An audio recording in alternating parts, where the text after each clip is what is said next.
Delivering. Delivering. Dogfish. Delivering. Dogfish. I'm the dude.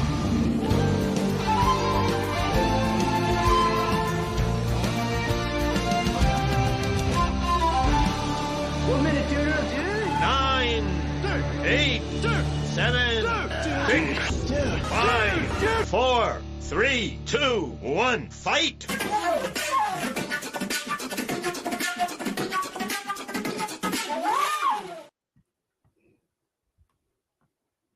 Hey, what's happening, everybody?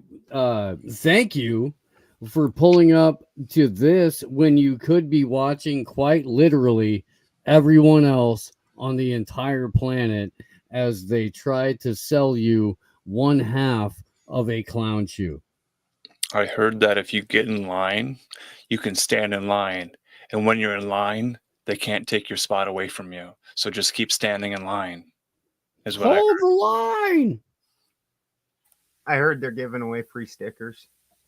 Oh, they are, in fact, giving away free stickers. Here, let me go ahead and pull that up. I do have this fairly readily at the available. Here we are. If you go right now and participate in a consent ritual for bloodline pedophiles, you can get your very own good boy or good girl sticker. But you've got to go through the line. And for those listening, it's a queue. Be very proud to wear it. I'd be People very queue proud. up. Yeah. Well, if you don't, you're not I a real American. unfortunately had better things to do than go do that today. It was an emergency. I had to feed my dogs Yeah. and my cows. The alpacas were hungry. I had a situation arise in my own life where not only did I have to feed the dog, but I also had to take a nap. That's important. That's important. I wouldn't be right Rainy day. had I not. So It's a good day for nap.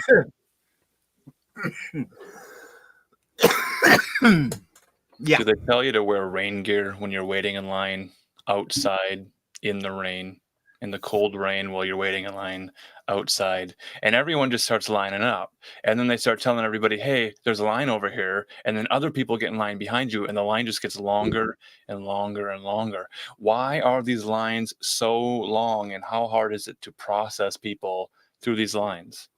well, when you Oh, that was fucking great. when you click on something and then it switches it to something entirely different, the natural human tendency is to go, hey, wait a minute, let me go ahead and push this button again for the next several minutes before I alert somebody else. And so I think some of that has a part to play with it. It's really designed to be one of the most frustrating rituals that people are commanded to go through. It really is. You could, in fact, this has kind of been proven historically. It's way easier just to lay down in the coffin and let a bunch of old dudes splooge on you. And then that's how you know that you're going to be the next bank vice president. Otherwise, you have to go through this humiliation ritual over and over and over. Where they Willie make Brown you- wasn't in a coffin. Do they not do that in the Boule? And the Black Freemasons? I thought they did. Nah, that's just a white thing. Yeah, goth, all that weird shit. Okay. I was never- looking You never see goth Yellow. black people. I just, yellow Except journalism. for Blade. Blade Yeah. is arguably black goth. Blade is also though the best, like arguably the best superhero movie that Marvel ever put out. I mean, Oh yeah. Yeah. how are you gonna get by having Tracy Lords as a vampire right out the gate? Like, like you got everybody's attention right now. Well, you got to put Tracy Lords as a weirdo in a Kevin Smith and Seth Rogen movie. Did those celebrities let us know who they were voting for this year? You know, I'm I not- think it was mostly musicians this year, wasn't it? And then Batista wearing his pearls. So my method this year was to just follow all my favorite celebrities on social media, and every time they endorsed a candidate, I just made a check mark for red or blue, and then at the end of the day, I just tallied them up and decided, you know what, I don't even want to watch any of their movies anymore. But I was going to vote for the person who all of my favorite celebrities endorse, and that was going to be my method of deciding. Well, it's historically the most credible and accurate method of choosing your oligarchic figurehead. It really is. And the way that I've determined it the last several years is by who has the roundest, brownest ass and the velocity at which it shakes. Because according to modern political scientists, this is the metric by which we should determine all of our major foreign and domestic policy decisions. I do have a note on that. There was something in a private chat about smashing democracy tonight. I think Right. the other option is to pass, but the game Smash or Pass is a game in which players evaluate the sexual desirability of an individual and declare whether they would hypothetically smash them, have sex with them, or pass them. So, of the two electoral presidential candidates, Smash or Pass, guys, which one? Which one Well, do you I smash? guess the initial question would have to be, do you believe that herpes is real? What about his For piece? sure. Why did you For gender sure. it? Because if you think you can get the herpalerps, I would avoid the Megan Thee Stallion, Beyonce, Glorilla nexus of political dispensationalism. Yeah. Yeah, P. Diddy was calm for these people. You don't want nothing to do with this. That's just all bad. I mean, maybe Jill Stein, you know, like maybe if you're drunk or something. Is that Ben Stein's Jill mom? Stein's out there going, we need a 2-state solution. And she's supposed to be the anti-Ithril Stein. Dude, if she ever remember the last time she made a real big bid for president, and then she had that guy that was just straight up a crazed activist as her fucking vice. That, like, wow, you're not even a little bit serious, are you, lady? What colors did the third party candidates choose this year? Porcupine. Porcupine. What's up, Billing? What's up, Stella? What's up, Christy? Hey, Big we Android. got some viewers who are live recording tonight. I know the election results are probably not coming in fast enough, so we're going to delay that gratification. And are we still smashing democracy, or are we passing democracy off to some other country? I would very much like to pass it off. I don't know that anyone will take it. We couldn't even find somebody to represent democracy for fucking debating. Like, all three of us are like, no, you know, I already had to stand up for Hollywood, and, you know, we all had to take positions that aren't ours. Steve's like went out on a limb like twice with freaking Andrew Wilson and got on with him twice and took positions that he didn't fucking hold. Yeah. All of us were like, hard pass on standing up for democracy. Hard pass.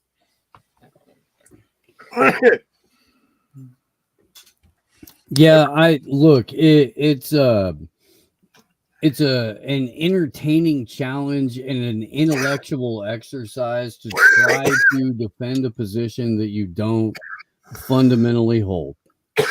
I think that, you know, most people should be forced to do that, or like at the comical end, right? That's playing devil's advocate.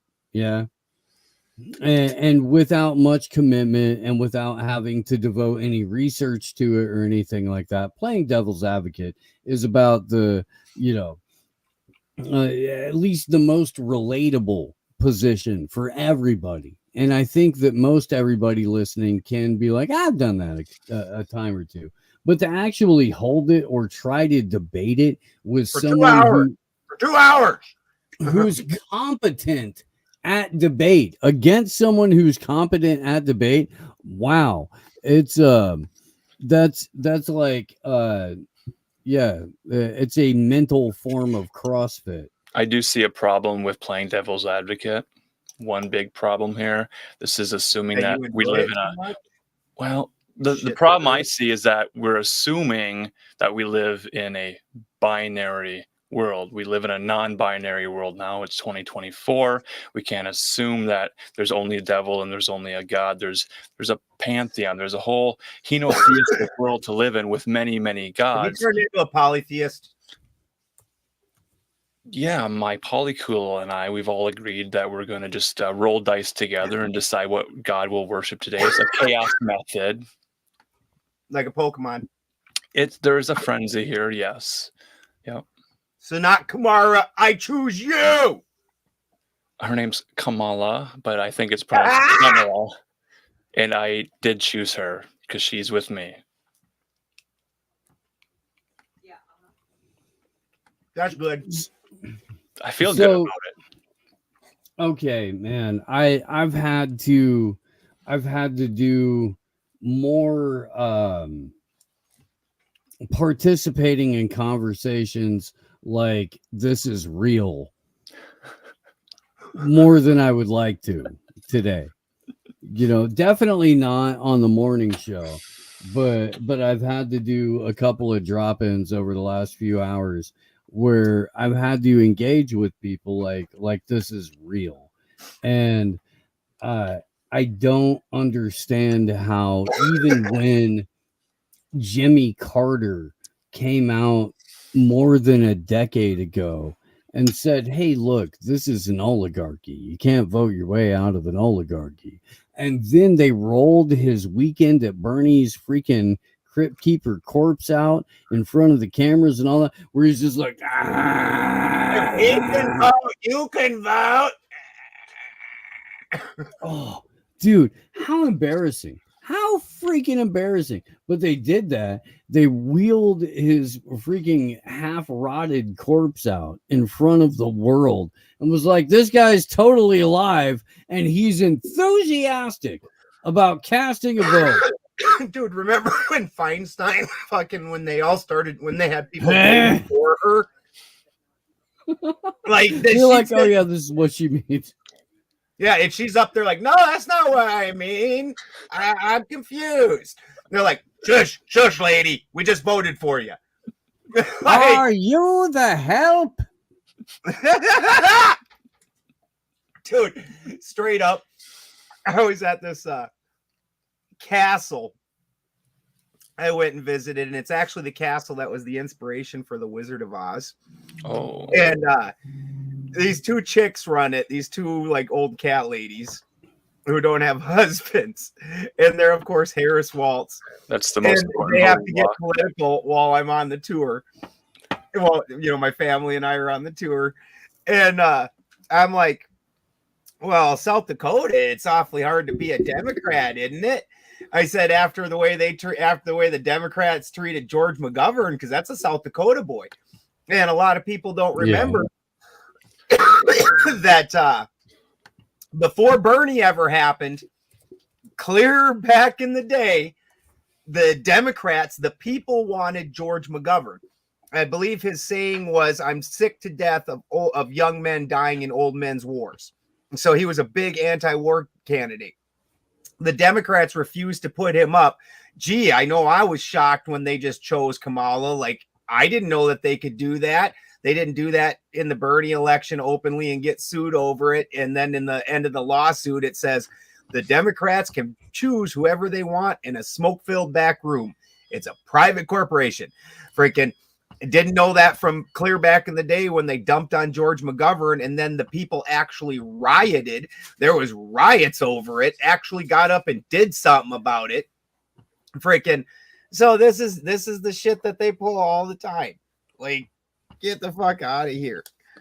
Was it a network where they described it as a college of corporations, and there's a whole speech describing how democracy works and what the media's influence is, and if we get mad as hell, we're not going to take it anymore. We just continue to watch the news because that's what the frenzy is. So when they describe it as a frenzy, it's not that the event itself has a frenzied atmosphere going on. It's that the newsrooms create a frenzy to create a need for more media coverage. So really, are we just going to blame the media tonight and the coverage of the election? Well, we have. Where was that implied, though? The frenzy? Where was the frenzy implied? Every time I turn on my local news, WCCO in Minnesota or whatever other stations there are, there's really only WCCO in Minnesota. They're all describing what the vibe is like and the excitement and the frenzy, and that it's a battleground and that it's so close and it's a neck and neck as if it's a boxing match. So all the language used on the news to make the most boring process into the most exciting sporting event doesn't resonate with me as a non-sports observing person. Okay, but engagement in it is largely self-imposed. Yeah, to varying degrees. Because man, I've hung out in politics Minnesota. or watching the news. Yes, both. Yep. Mm-hmm. That's a self-inflicted wound. Yes. So you could get behind this if we had like Chinese fucking government where you see them guys actually get up and chew and stab each other and shit, and sometimes and like get into fist fights, and like you see like it looks like a freaking scrub in the middle of the fucking floor with guys diving on each other. Like if that was the case, I could see this. Were there bomb threats this year made? Was there any level of violence? Was there fear involved? Let's go back to in Japan's or in ours. In our election, in our USA. Well, supposedly Trump was assassinated 3 times. Like that's a hat trick. That is newsworthy. I remember hearing about those stories. Was this the most important election of our life, or was that in 2020? So this is just a step down from 2020 now? Or was that in 2016? Or was that in 2012? Or was that in 2008? Or was that in 2004? Or was that 2000? 1996. That goddamn most important election.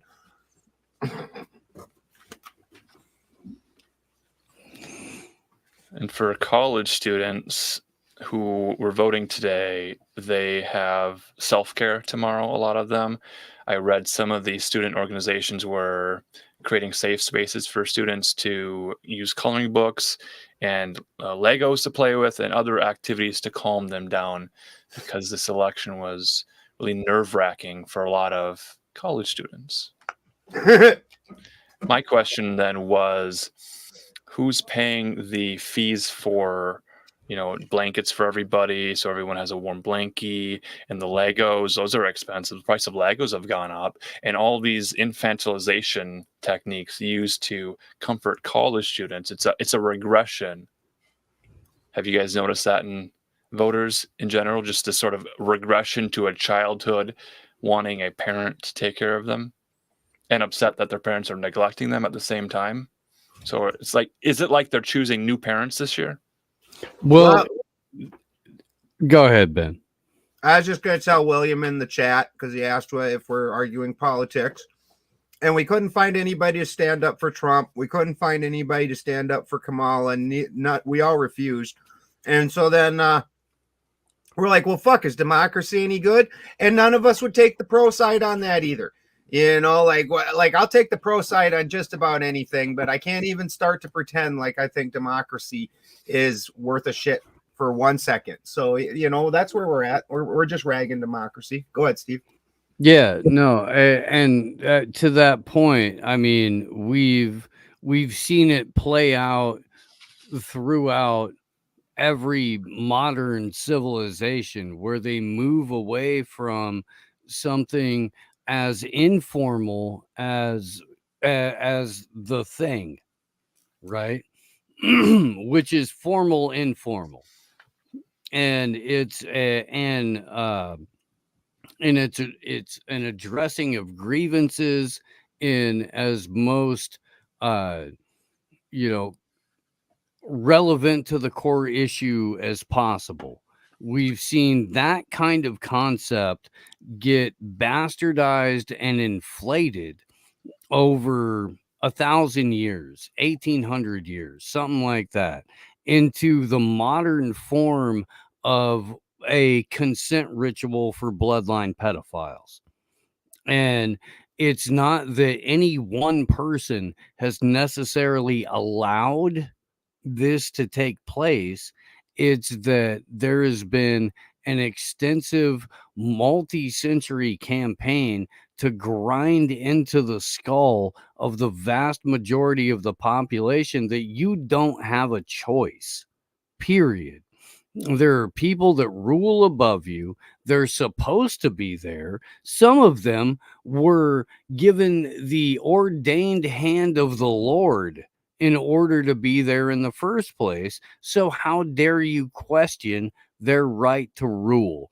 And there's been a psychological war that's been manipulated on the vast majority of the populace, regardless of where you were born, in order to get you to believe that a very small minority of people who have never had your best interests at heart are best suited to govern you.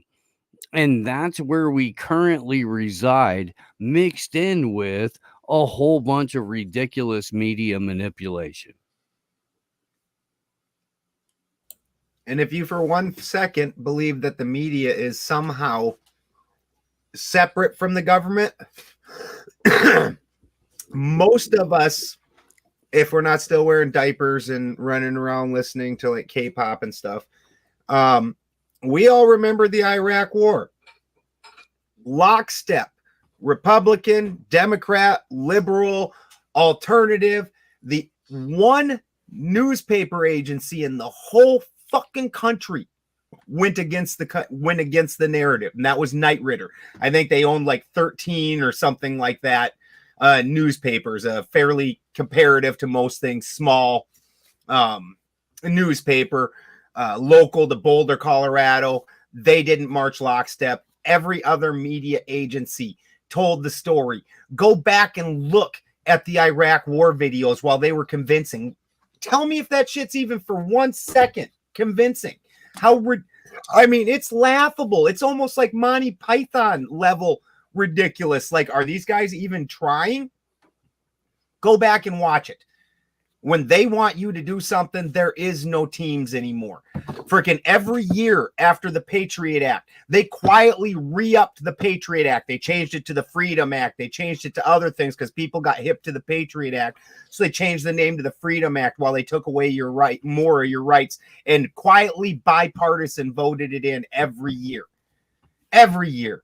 And then after they got done with their bipartisan vote, went out and pretended to bicker at each other over wedge issues. Like, we all used to know what a wedge issue actually meant. It meant something that doesn't really affect your life at all and will give you no meaningful change one way or the other. But they use as a hot topic in politics, so that way they cannot argue about actual meaningful things that would change your life, like infrastructure. Fucking, I'm pissed off because I see so many truthers right now.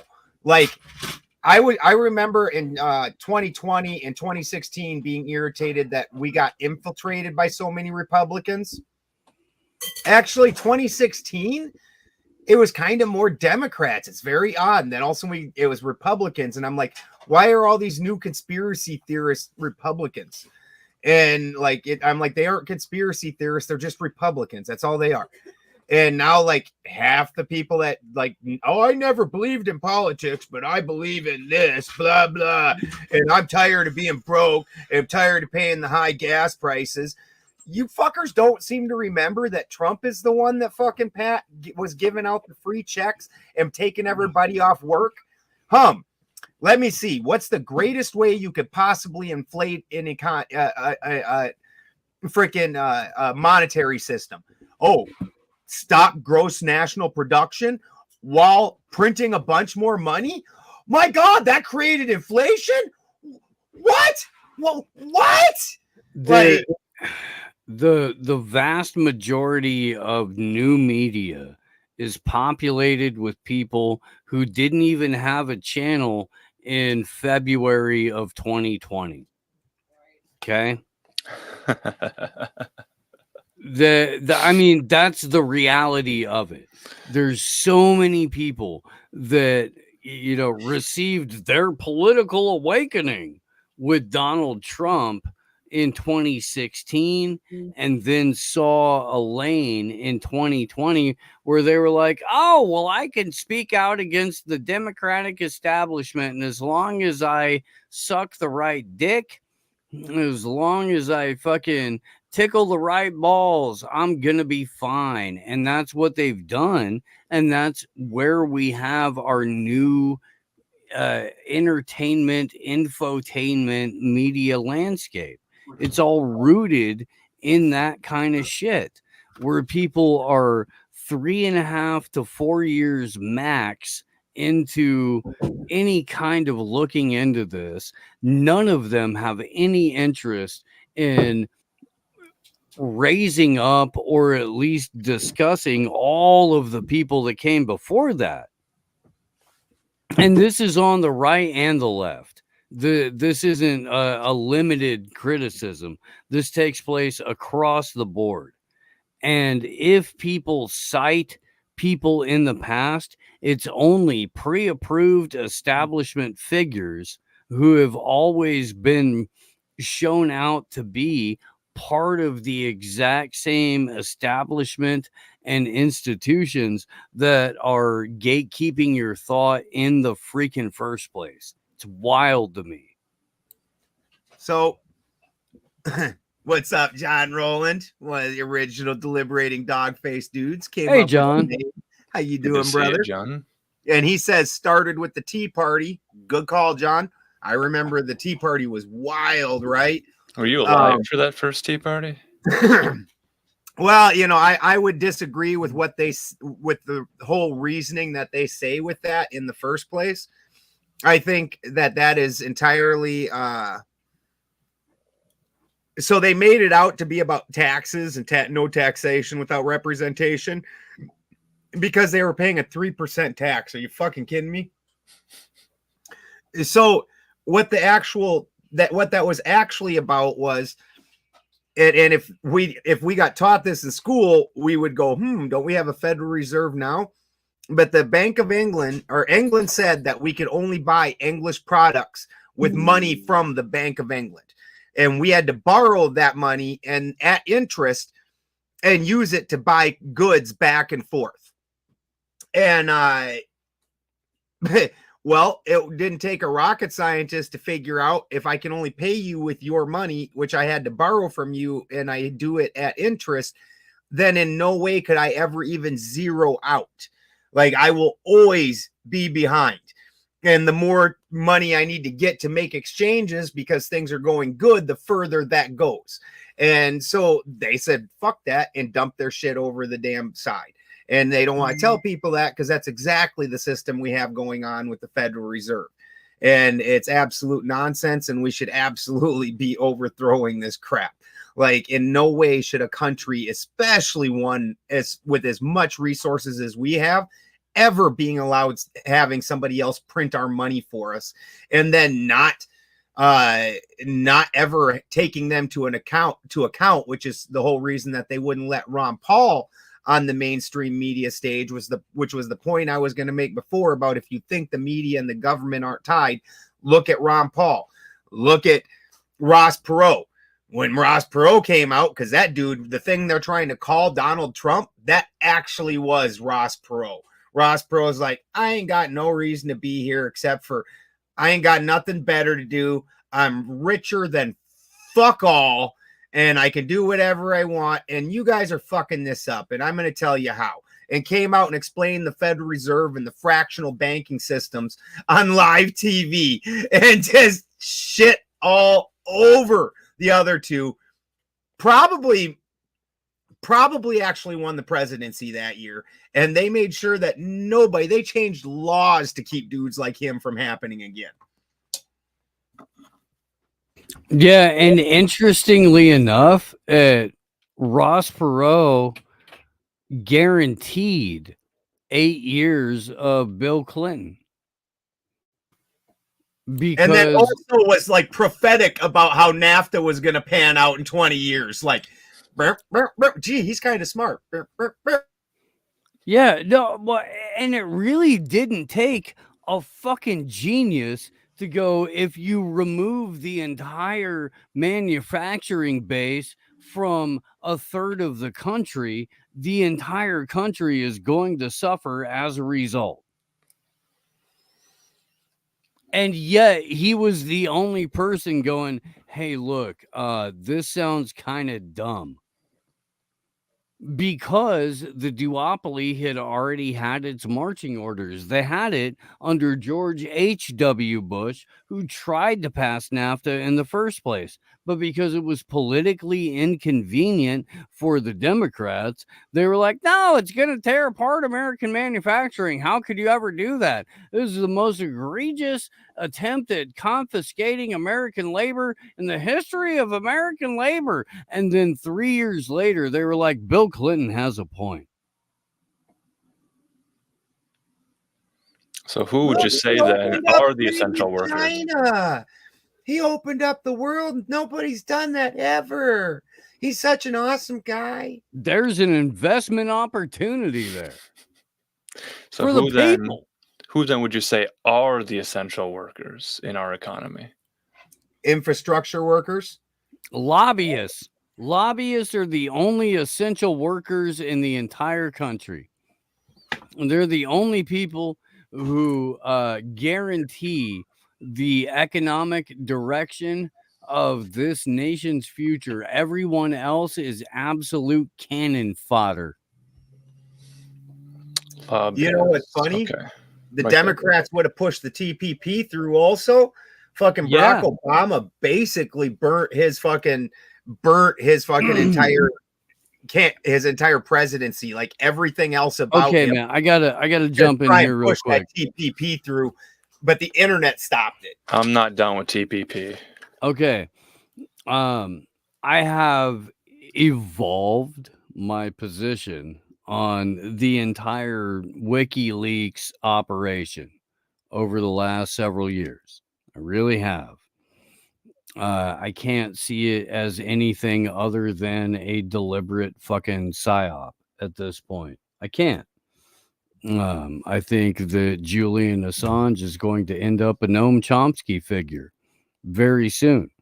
Very, very soon. I think he's going to be gatekeeping the left for a generation. But WikiLeaks put out the entire contents of the TPP in 2015. And a whole bunch of people that were like, you mean you're going to do what? Went, no.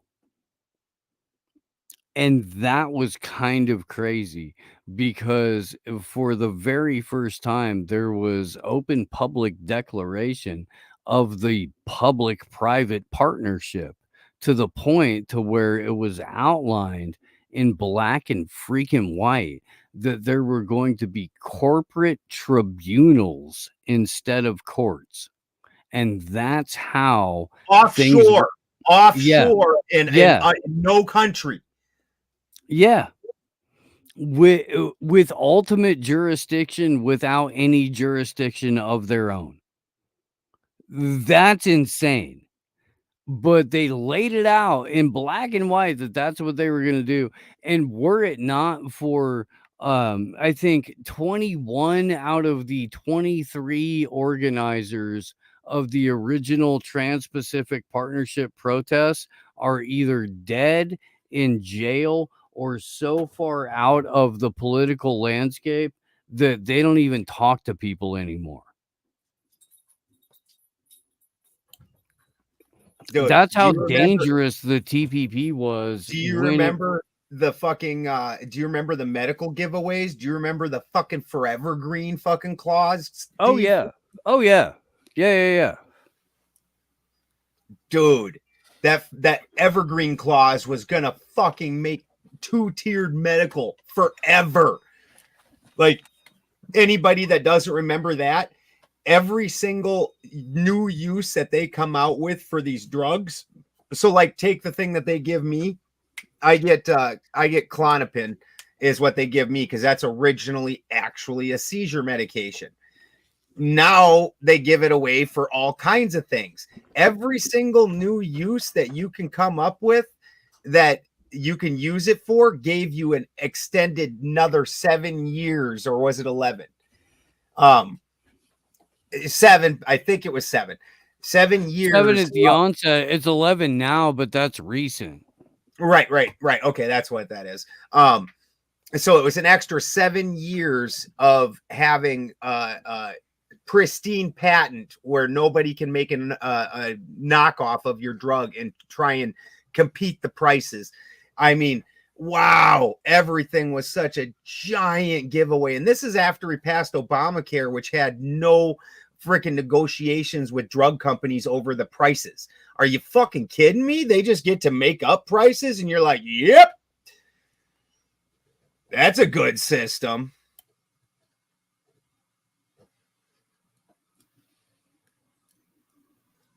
And people went, oh no, it's cool. It's cool because he's not really going to be a black president until his second term. So he's going to do all of the corporate appeasement for the first 4 years, and then he's going to come back around and undo all of it with less than the majority that he had when he got into office. And I know this because there was a talking plastic unicorn that told me that it was going to happen. I don't remember the talking plastic unicorn. That's apparently what these people base their ideology off of, because it couldn't be history. Was that part of the My Little Pony brony movement? It was, and that's also why Nick Fuentes is a major political contributor right now. Nick Fuentes is a brony. Everybody knows that, right? That's the Catboy Cammy aficionado. Balderson microphone. Oh, he's muted. Mm-hmm. Muted. You remember when, hey, Steve, why don't you tell everybody about when Trump passed laws that made it so the Federal Reserve could own things in our country, thus making it beneficial for them to do things like invest and then change freaking interest rates and things like that. Well, the entire reason that Steve Mnuchin got to be Treasury Secretary in the first place is because Trump is a wholly owned subsidiary of a couple of international banks. And he's done that because as a businessman and as a builder, he's made it a point to not pay his workers and not pay his contractors. It's what he's actually built his career on, is stiffing people. And if you're going to get away with stiffing people, you need to have a couple of high profile players in your corner. Deutsche Bank, and then a couple of the Russian national banks decided that was a good play to back. Fast forward a handful of years, we're in a position where Donald Trump had the authority to go, hey, I don't know if you guys have noticed, but all of your parking meters in all of your towns are now owned by Dubai. and they're now owned by Russia, and they're now owned by a bunch of other international consortiums. I, as your president, could undo this. I could with the stroke of a pen, but I'm not going to, because they've underwritten my transgressions. And because they've underwritten my transgressions, I'm going to do whatever's most beneficial to them. If you thought this was about America first, you're a freaking idiot. And he pushed that in everybody's face over and over and over for 4 years. And people went, this is the most honest and tremendous and just exemplary president I've ever seen before in my entire life.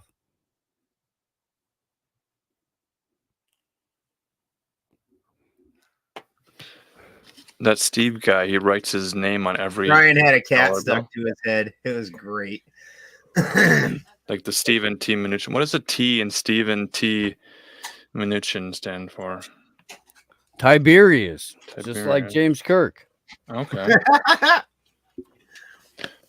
So we're getting that Star Trek money soon? Yeah.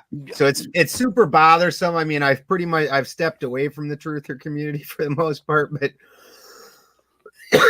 bothersome to me that they've decided this is the most important election in their lifetimes. The propaganda, which they knew, all of them are aware of the NDAA or freaking from 2015, where they decided to make propaganda fully legal, that Ronald Reagan, Bill Clinton, every one of them had their parts in removing all the pieces to make it so it could all consolidate down into one media corporation that is allowed to lie to the American people. We all know that. And then they're going to pretend like what they're watching on the TV is at all real. At all real. Okay.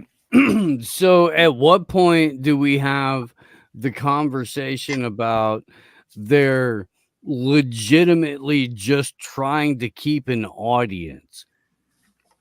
Because that's kind of where I feel where a lot of this is at. There have been people that have played both sides of the fence for 6-8 years now. And they've realized that the money is in the legitimate suckers who believe that a reality TV star who's in the WWE Hall of Fame, who has made his entire fortune off of stiffing workers and making sure that everything that you see on camera is a production, where they're going to be like, yeah, I'll tie my law in with that guy. Not to say that they should tie their law into America's side bitch, because they shouldn't do that either, you know, but making it so it's only one or the other, reinforcing this idea that there's two wings of the same bird, or two puppets being manipulated by one individual, just going out of their way to reinforce that narrative. At what point do you have to go, are you really, are you dumb, or are you complicit? Both at the same time. Marcus, please find the video of Donald Trump in an interview from the 90s, I believe, where he explains that if he was ever going to run for president, that he would do it as a Republican, because he would only have to do these things and everybody would fall for it and it would be great. And then please find that and play that. Well, let me as an offering present this real quick. Well, I know Donald Trump's done a lot of commercial work for Pizza Hut and I think McDonald's and others.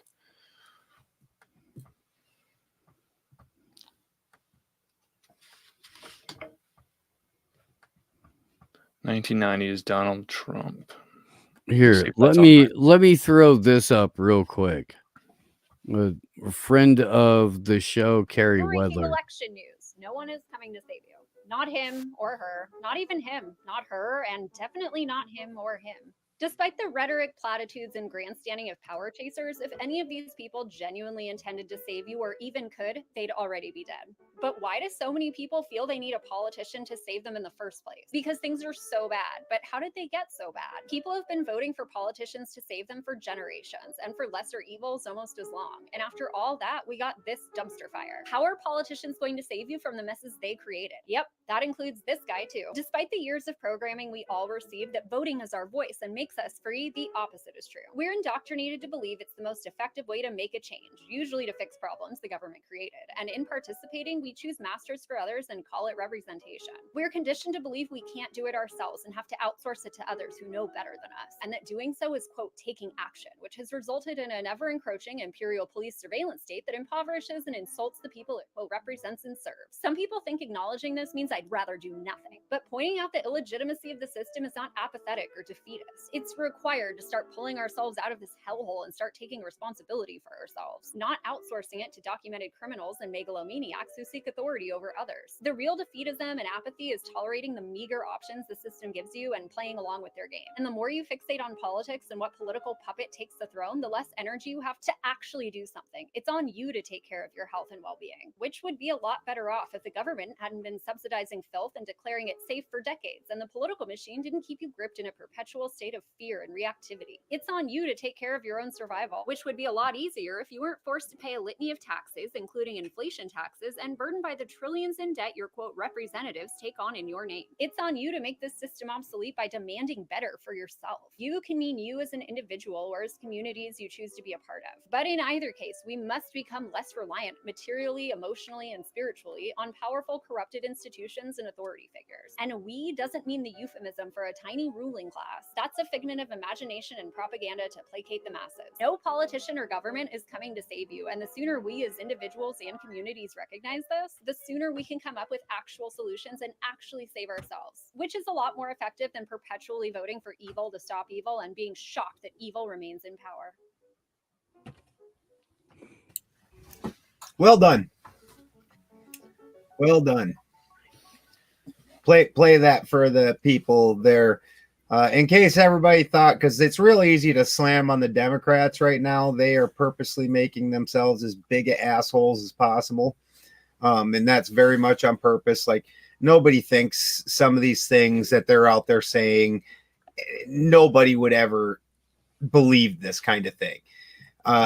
They're purposely acting just absolutely insane in order to drive the country to the right. I actually called this years ago, and you can almost see the correction swing. It's happening. You can see it happening. Scary as hell, because they're not just going back to the right, because we can't do that because it's a course correction, and things have been, at least on the media, like any of you have actually experienced. Do not get me wrong. I'm not down with trannies and story hour and all that kind of crap. That with wearing stripper clothes and things like that and being sexual around kids. I'm not down with that, but I don't know anybody that's done that. And I even live in California.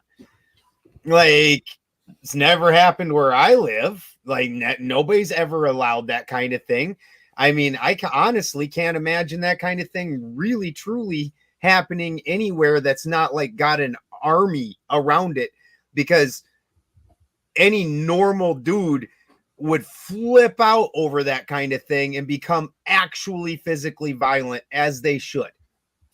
I don't even understand where half these things that you actually, I remember even during the what was it, 2016, when they were trying to do the whole super racist thing, and who's looked outside their window and seen KKK marching down the street? Like, where is literally no one since the Blues Brothers. Yeah. It's the neo-Yazis of today, they all have just really bad tattoos, and they all wear the same uniform, and they all look exactly the same, and they're not even like Third Reich or Fourth Reich. They're just a bunch of dudes who show up for photo opportunities and take pictures of themselves. And people might get crazy absurd with it. Those people are like shot callers in prison that got nothing better to do and have no life. Like nobody's actually like that. Like it's such a weird outlier that it's not worth mentioning, but the news picks up on it and then acts like this is the thing, or just spreads it entirely. Just a lot of times made up out of whole cloth. Like it makes no sense, and people just keep falling for it and keep falling for it, no matter how many times and no matter how much the trust in the news and trust in this has fallen off, they still keep buying it.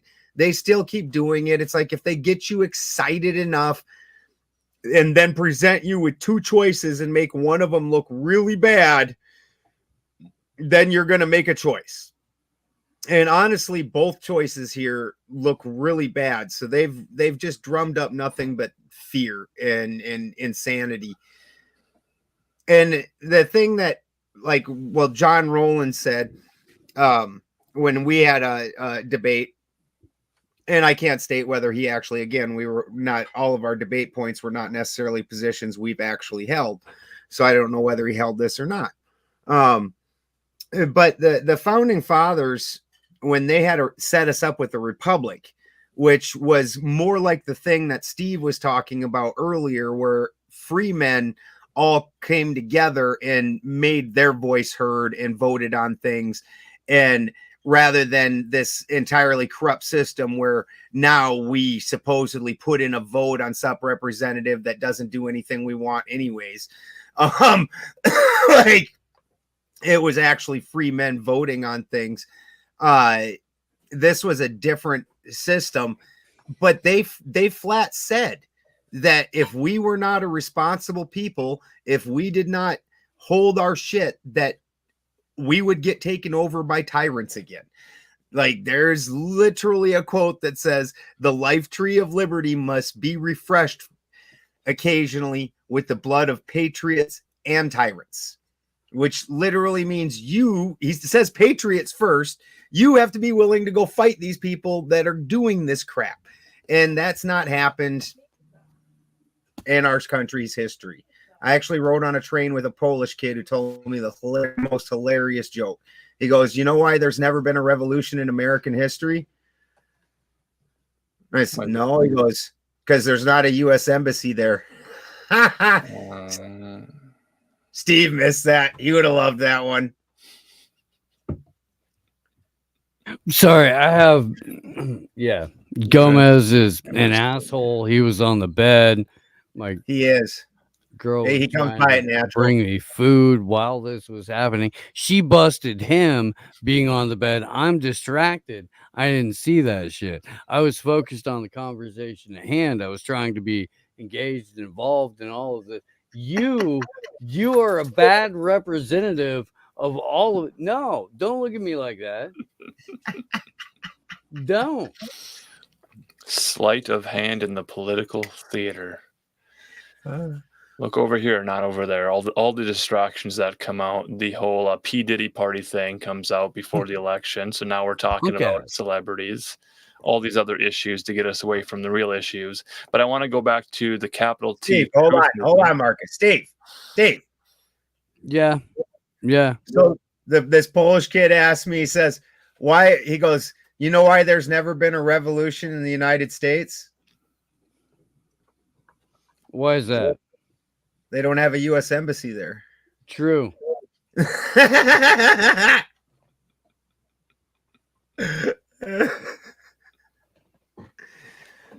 Well, and look, it's only been very recently that we discovered that we have vast oil reserves. So it's only going to be a matter of years before we invade ourselves in order to spread democracy amongst ourselves so that we can control said vast oil reserves. Well, I believe according to the UN democracy scale, don't we rate where we are literally not a democracy or even close? Yeah. So, I mean, it's only fair that we rate ourselves and invade ourselves and give ourselves democracy. I don't, it makes sense. Anyone can lie with numbers, so I don't know where those numbers are coming from. I don't trust numbers or maths or mathematics at all.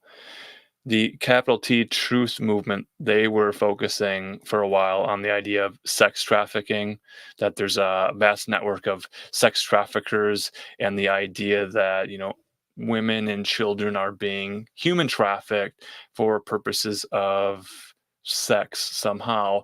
And that does imply, without saying it, they're implying that men are the consumers of said sex trafficking, and they'll point towards like the Super Bowl events, and they'll say these Super Bowl events are hugely trafficked events, and all these men are going not to watch football games, but because there's a bevy of beauties available of all shapes, sizes, and ages. So I don't know if the capital T truthers were ever really telling us who was buying and selling the sexual slavery stuff. And then this combines with the idea of, the we the people in a democracy, the we the people.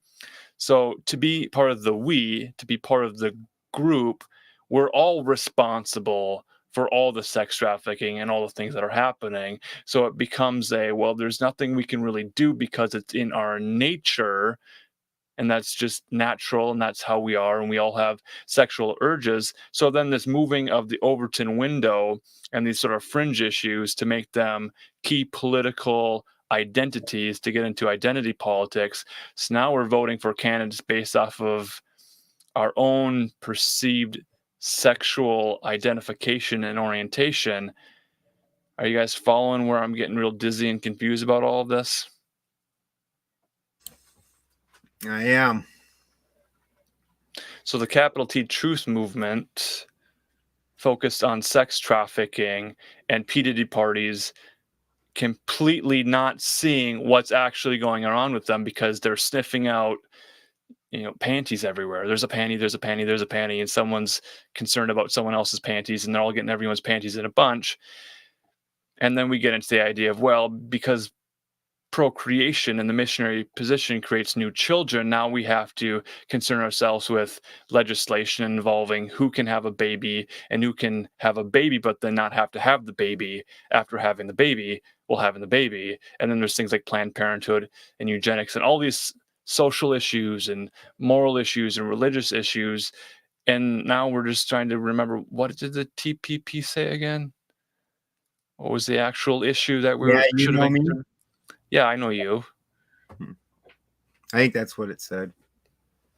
So to have the slogan and the lyric and the rap song, that's how we vote. And that's the parroting of the issues, where I'm with her. You get a good political slogan, a good political campaign, and celebrities can repeat the thing.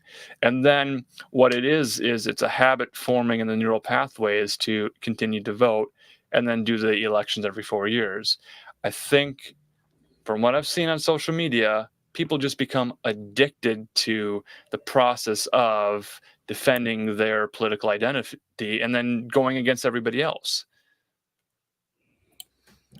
That's fair. The identity that they have online becomes more and more and more a part of who they are in real life too.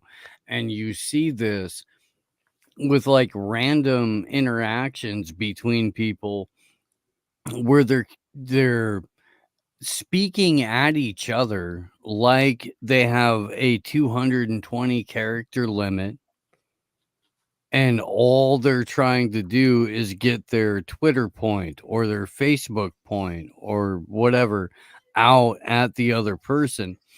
And then they're not even engaged in a conversation or an argument. They're just waiting until they hear a word that will allow them to spurg out on a whole bunch of their own personal, I don't know, nonsense, really, is what it amounts to.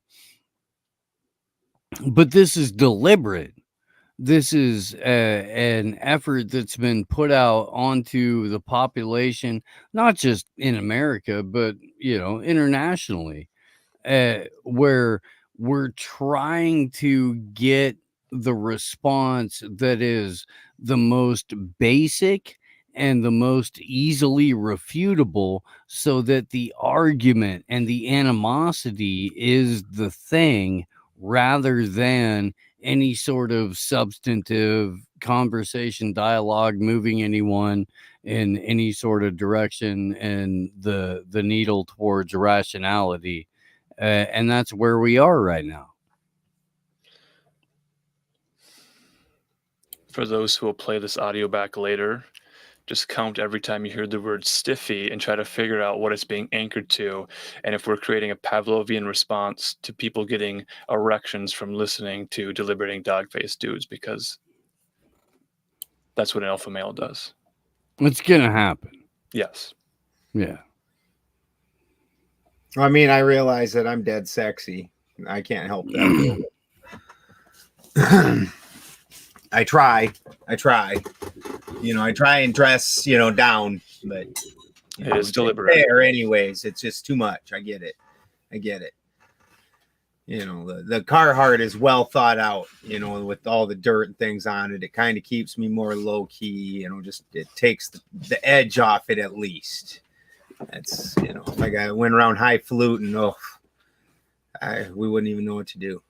Yeah, I show up looking like a nerd dressed down just to be more relatable to you fucking fucks. That's all it is. That's all it is. Oh, shit, I show up in a suit tomorrow, blow y'all's minds, but no, that ain't me.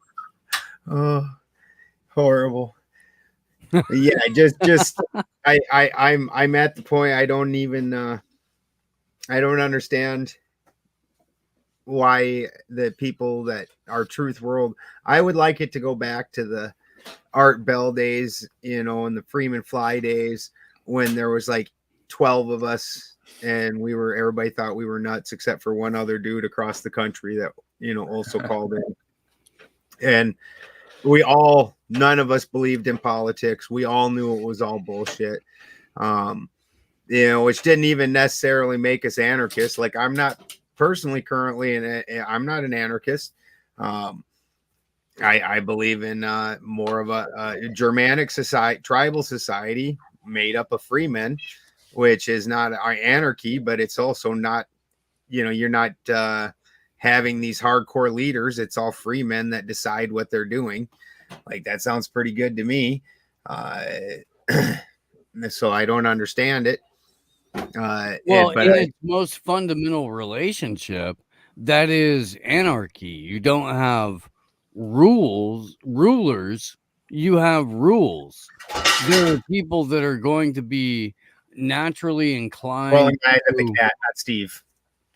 There are going to be people who are naturally inclined to, you know, levy out consequences of, you know, going against those rules. Yeah, but there should be a you know, relatively fair process by which that takes place. I'll grant up front that it's not always going to be completely unbiased. I would grant up front that it's not going to be best represented in most cases, because modern history has shown us that the people who represent other people aren't necessarily best suited to do that. They're just who was available. You know, that we can go ahead and grant. But what anarchy means at its fundamental core is you don't speak for me, I don't speak for you. At no point are we going to implement a monopoly of force or violence in order to get our way. And there are multiple processes of arbitration that we can go about righting wrongs without using an implementation of state violence to do that. Yeah, very seldomly was there state violence. The bigger thing that the heathens did was you're just kicked out of the community. Like, yeah, now you're an outlaw, and if you come back, there's going to be violence. Yeah, you come back, you try hanging around, we're going to have problems. But pretty much, you know, you're not acceptable. You can't live here. You don't fit in with us. Go find somewhere else to live. Fair enough. You know, that's I think most of us have experienced that on a lesser level, at least to some degree, where we've lived in an area, be it the neighborhood or the city or whatever, and we just don't like it, and you leave. Like myself, I'm from South Dakota, and I didn't move to California because I heard so many glorious things about the politics and the people. It's it's not why I moved here. It's the land. Actually, I came up here for a job, and the land caught me in Northern California because people don't even realize things north of Sacramento exist. And in South Dakota, I did 8 years in prison for cannabis. Like, and I use it medicinally. I have grand mal seizures. And when they gave me the medications that they gave me, we all know what Klonopin does. And Seroquel is insane. And I turned into a zombie and jumped up to 260 pounds and couldn't tie my own shoes. And I actually drooled. Like, you don't even know how disturbing it is when something drips on your hand. And then you're like, you finally realize, like, am I drooling? Like, I'm drooling? Like, what the fuck? Not functional. So I moved someplace where that's not a problem. Yeah. I don't know. I don't even have a fucking. You should do that. That's what should happen. And if you can't do that, then you should probably dig your heels in and fight like hell until it happens where you're at. But it really depends on your availability of opportunity. It really does. There's a handful of people, really only a handful of people, that are willing to go, I'm going to pull up stakes and go to somewhere new. And, in your case, that was like Colorado by way of, or California by way of Colorado. Mine too. I did that too. Went from Indiana to California by way of Colorado. It's a nice little way station for you to get a lay of the West. It doesn't give you all of it, but it gives you enough of a little encompassing of it to where you can go, okay, there's really dumb people that are going to impede my progress just because they woke up with pink hair today. I was going to ask Balderson if he was eligible for a mobility scooter at that point where he was just drooling. I believe that the government probably would have given me one. Plus, I'm like 130% disabled or something like that. Just from I have blown out discs in my back, and that I know I'm 35% disabled, and then I flew off motorcycle into a tree, and I'm all we could spin this. We'll call you a bionic man. But I'm you know what? If I was taking government handouts, I would feel obliged to. You're really kind of obligated to them at that point. That's just a fact. Whoever's feeding you is who owns you. That causation and correlation with voters and people who get government handouts. And so I absolutely could have gotten different things like that. And rather than me too. Steve too, 100%. And Steve's is fun.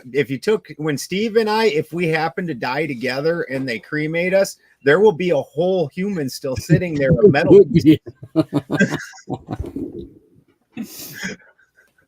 They'll just be like, was this the first robot?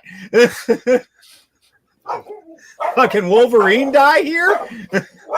Yeah, Ben blew out, a shoulder, a couple of, arm shit like that.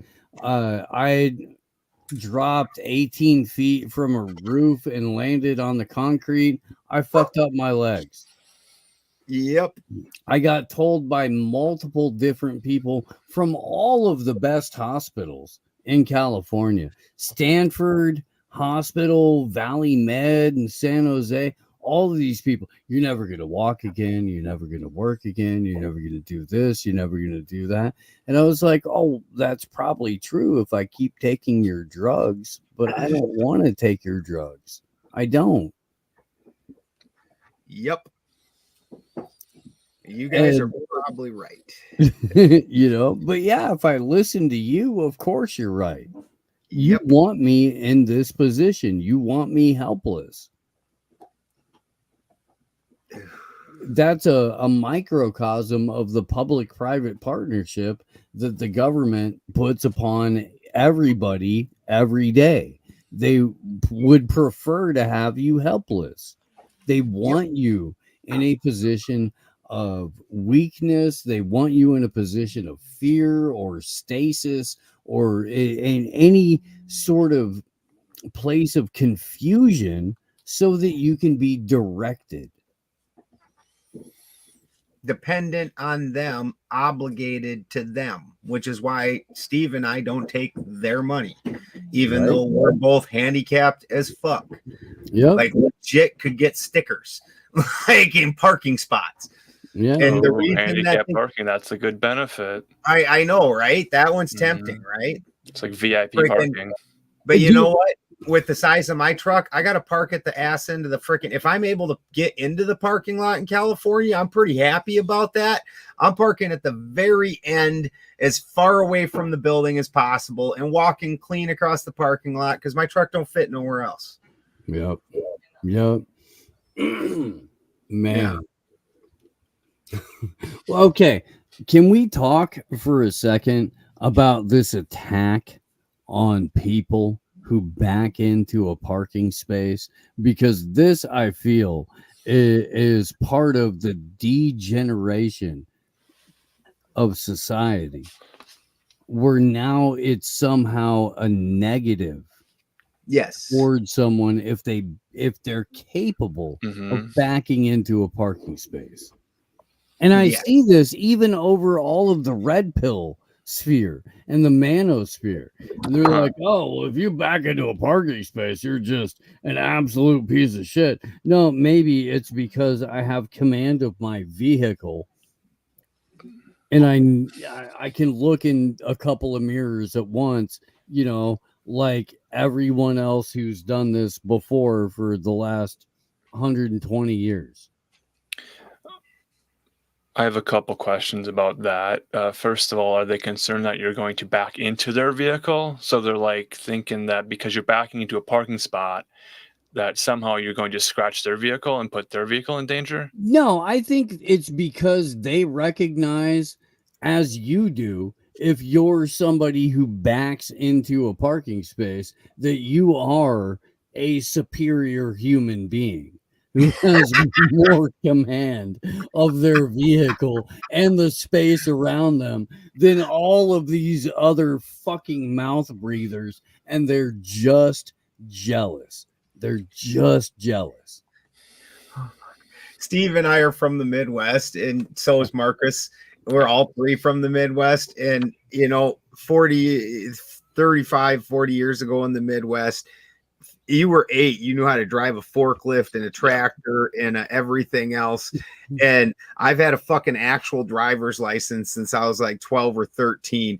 Like, get the fuck out of here. I don't even understand. You know, the truck I got now, as opposed to my other one, this one's a manual with a 6-speed that's a little bit odd because reverse is up and left. Like, I figure that's about all the freaking anti-theft I need. Hey. Yeah.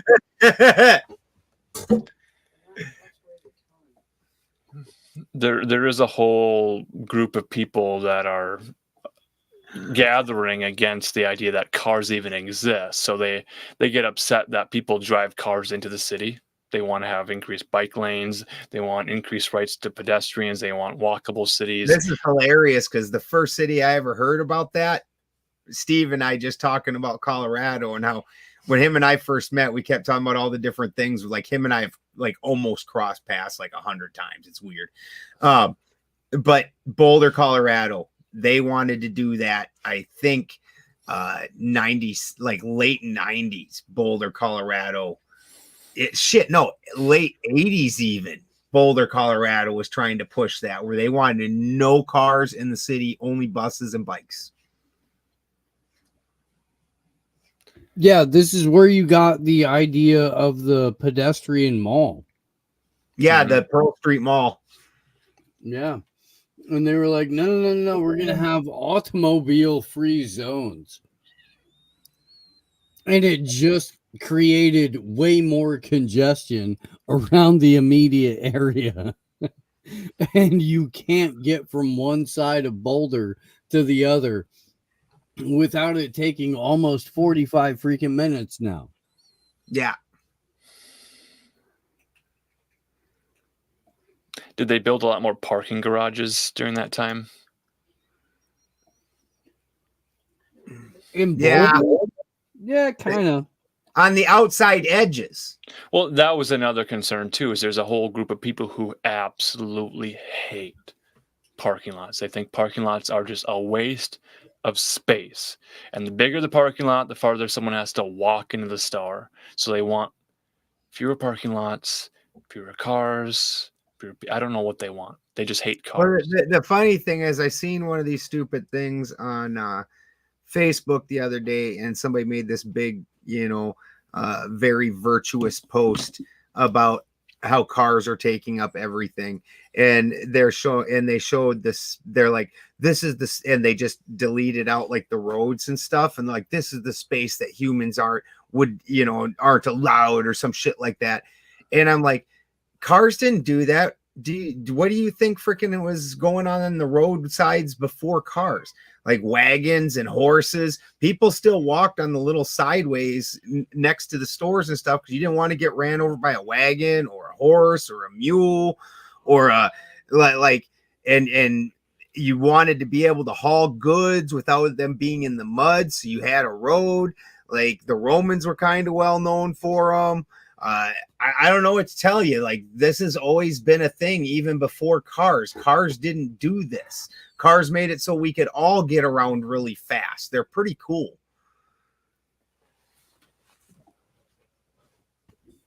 I'm pretty sure, according to, at least most of Western tradition, St. Paul the Revelator had his conversion on the road to Damascus. I'm pretty sure that's something that like the vast majority of Western Christendom would agree with. Yeah, roads, pilgrim trails. Yeah. Although admittedly, I think most these libtards are new agers that are spiritual. Fair. To be fair. Yeah. Yeah, they're spiritual. They're much better than Christians. They aren't dogmatic like Christians are.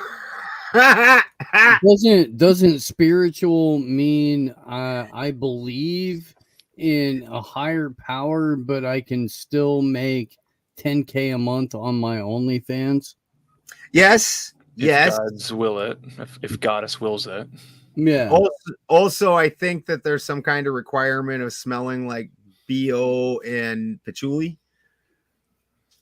I don't know if they're all hippies, man. I think a lot of them are all like techno festival people now, where it's way more.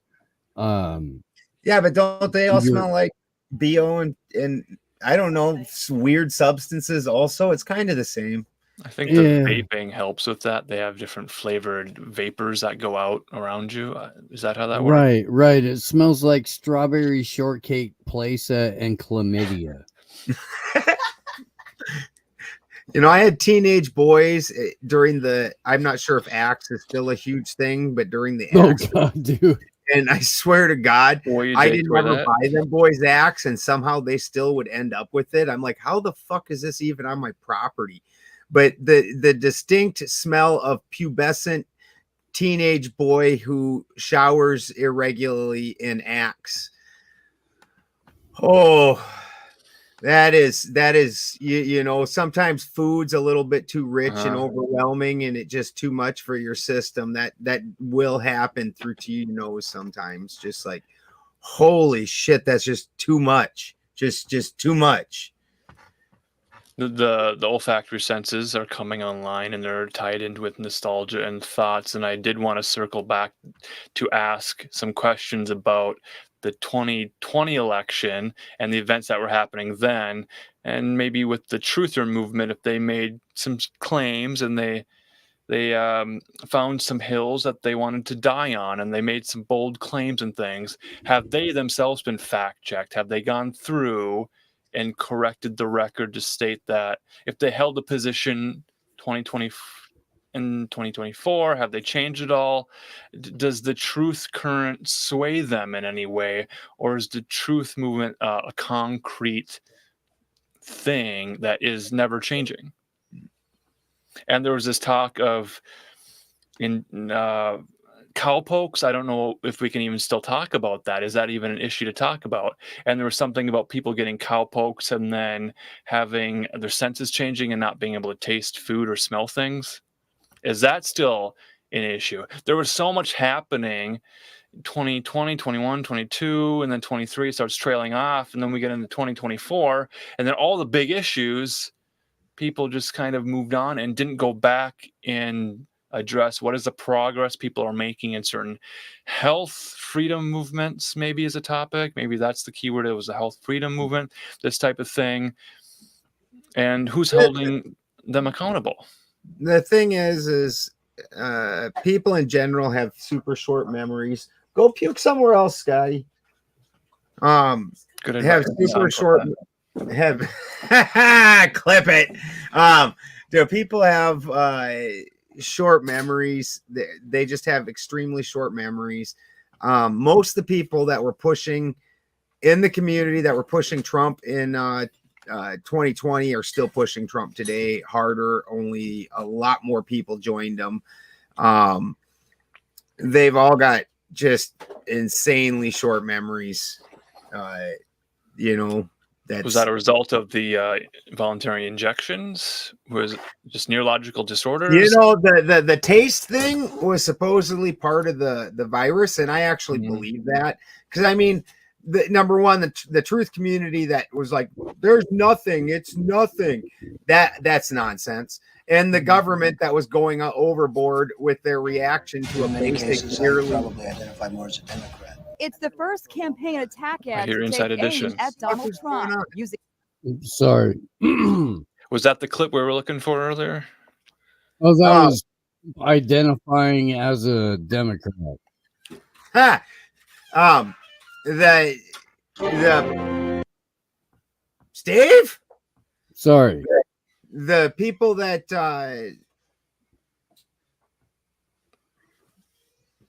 want to believe that, more people voted in this last election than ever historically, despite the fact that extreme apathy was the main story just like 8 years before that. Like nobody learned anything between 2020 and now in any way, shape, or form. They don't remember the things that happened. None of it. That's the biggest problem that we have, is we're such a short-term memory society at this point, that a TikTok society. That with the election, though, I guess my more specific pointed question is, if you look at your ballot and you see who was in power 2022 and 2020 and what they did in reactions to health freedom and other ideas, were people intentionally going to the polls this year to vote out people who took positions that proved to be incorrect, wrong, harmful, freedom removing and reducing? Don't puke by me, dude. Get away from me. Why didn't you kick her outside? That'll happen. Like a dog who returns to its own vomit. That's a Bible verse, I think. So that's biblical. She fucking comes over and starts puking right next to my foot. Like, get away from me. Are you kidding me? Kick her outside, please. Go puke outside. Did anyone puke in the polling booths, I wonder? Oh, I'm sure they did. Hope so. You would hope so. yeah, you look at the two choices that they give you for president, and then the reality choices. You definitely, if you don't puke, I don't know what's wrong with you. Just the idea that, like that lady, Steve's friend said, you know, like, oh, you voted for the lesser of two evils, and you're shocked evil. You realize lesser of two evils mean it's evil and evil. Like, if somebody came up to me and was like, sir, would you like a shit sandwich or a turd on 2 pieces of bread? I'd be like, no, I don't want either of these options. No, absolutely not. I refuse. I'll take the turd on toast. I'll photograph it. I'll post it to social media. Like, I'm team turd. I'm team turd in 2 slices. Yeah. And then they identify with it. And then if you dare question that that's the same thing as the other side, like literally this at the end of this election or this campaign cycle, the thing I heard the most was the Democrats going on about how all Trump is hateful and blah blah, and then all I heard the Trump going on about how hateful the Democrats are and blah blah. Like literally, it's like, are you guys kidding me? Are you fucking kidding me right now? Well, okay, let's do a little bit of a check-in with with presidential election coverage media real quick, just to see where they're at. This is about 45 minutes ago. Yeah, Jake, let me just give you a gut check here about what we are hearing here. Gut check. We've been sitting here reporting from the Harris headquarters, and I think the operative word right now is silence. There's not a lot being said because the Harris team appears to be searching for bright spots in the map as these results very, very slowly happen. Searching for bright spots and also very aware of the warning signs throughout the electorate in Virginia, in Iowa, in other places. I am told that Milwaukee and Detroit and Philadelphia, that is what the Harris campaign tonight is holding out hope for more votes to come in. They have always said the blue wall was the most straightforward path. Now it may be the best, not only at all, because Georgia is also something that is developing tonight. Yeah. Georgia's developing bright spots. Is this a new technology, and is it caused by LED lights? I'm so confused. This makes no sense to me. Any of this language they're using, it's all new language. I've never heard it before. What does it even mean? Oofta. So I think it means their puppet may not be the puppet. Well, now you look at 2020. It was supposedly wiped up by Trump, and everybody woke up in the morning and it was a Biden thing, which again, people's short memories. It's hilarious to me that they convinced black people to be for Biden when his only real political achievement was authoring the 3 strikes laws and the mandatory minimums, and then sitting there going on about how horrible the criminal system is. Like, oh my God. Are you serious right now? Like, actually hung out with people back when there were actual open racists and doing weird crap. Like, Biden probably owned a KKK hood at one point in time. Actually was fought desegregation and said it would be because he doesn't want his kids to go to school in the jungle. No, that sounds pretty based. Oh, it cracks me up. Oh man, like I guess I prefer open racism to closed racism. Yeah, good old Archie Bunker style. I just want to know who my racist friends are, so I can dress appropriately for their dinner parties to blend in better. Oh shit! Are these the Minnesota results that we're seeing from CNN Max about 40 some minutes ago? Trump took Minnesota? Well, it looks like it's a bright white spot on the map, but these are CNN projections, and there was a lot of projecting in that little clip we just heard, the gut check thing. Oofta. Because of Tim Waltz, I saw so much nonsense in so many Harris signs in Minnesota. Like because of the Flattoberfest thing coinciding with the campaign, we drove all the way down South California. We live almost to Oregon. And we drove all the way down south, then drove all the way across Arizona and all them over to South Carolina.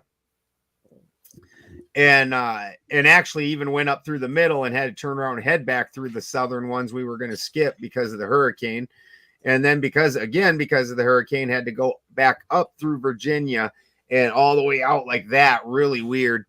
Because it was the only road that was open. And everything else got closed because of that. There was one road south at one point, but then that chemical factory exploded and they closed that.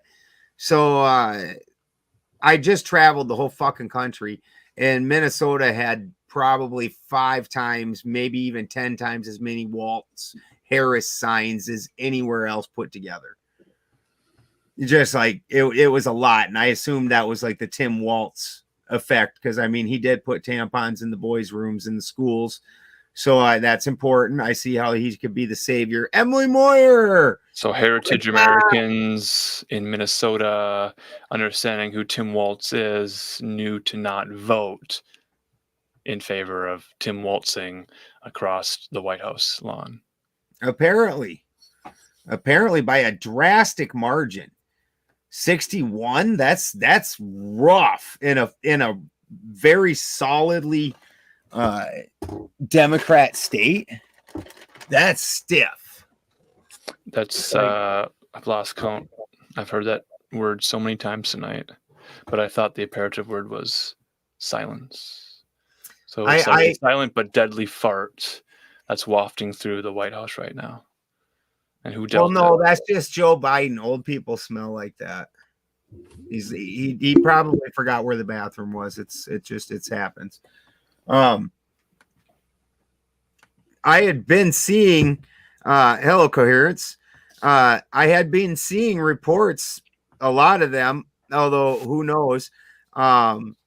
Michigan's also covered in Harris signs, Lindsay says. So that's just very interesting. But Minnesota's a solid blue state. But I'd been seeing a lot of projections that were putting that Trump was going to win worse than Reagan.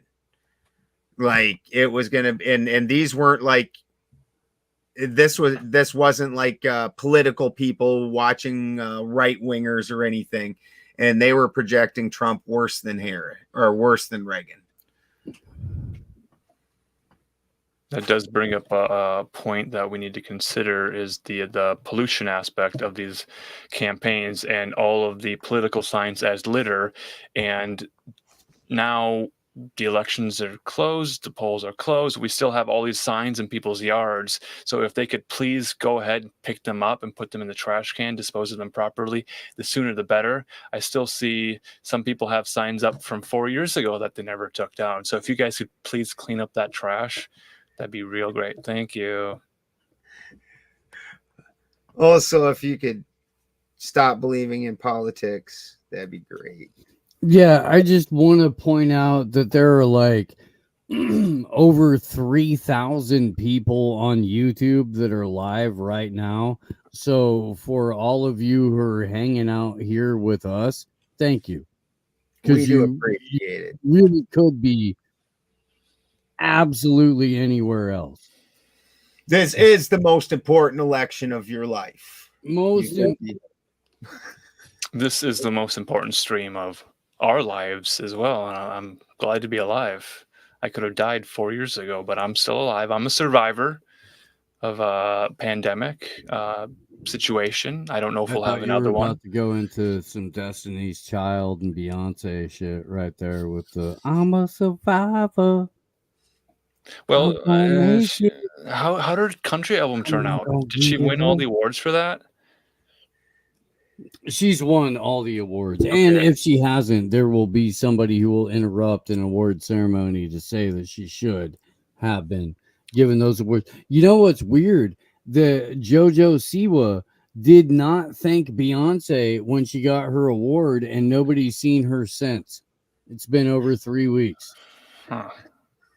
I don't know who JoJo Siwa is. Me either until this happened. JoJo's, is that like a wedge potato? Like a JoJo? The only prizes I want to talk She's about tonight kind are of shaped Pulitzers. like a wedge potato. Okay. Do you guys know anything about Pulitzer prizes? Like awards for journalism? I mean, a little bit, sure. I mean, I can't really imagine anybody should have got one that was in mainstream in the last. Yeah, he's the that Joseph Pulitzer guy during the yellow journalism era. They were using yellow fonts and bright colors to get people to buy their newspapers. And then Joseph Pulitzer established the Pulitzer Prize in his will, which was probated in 1911. So that's a 911 there. Yeah, he's probably a dirtball. Like when you look at Nobel, that's hilarious when they kept going on. 25 Nobel Prize winning economists said that Harris's plan is the best. You ever looked at into the Nobel Peace Prize and wait. Are you a Nobeler? Are you a Nobeler? No, Nobel. No. So you are a Nobeler. I am a Nobeler. Okay. Yeah. He was a dirtbag. and then they put a peace prize in his name when the things that made him the most money were used in weaponry. It's hilarious. and then anybody that had any respect for it when Obama got the Nobel Peace Prize just for like getting elected president, like you should have known that thing's fake. The Nobel Freedom Prize. Yeah, Freedom Fries. We need the synergy for the McDonald's plan.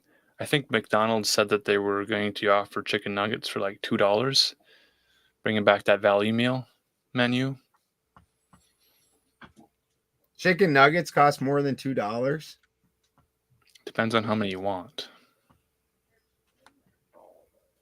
Oh, they've completely, dude.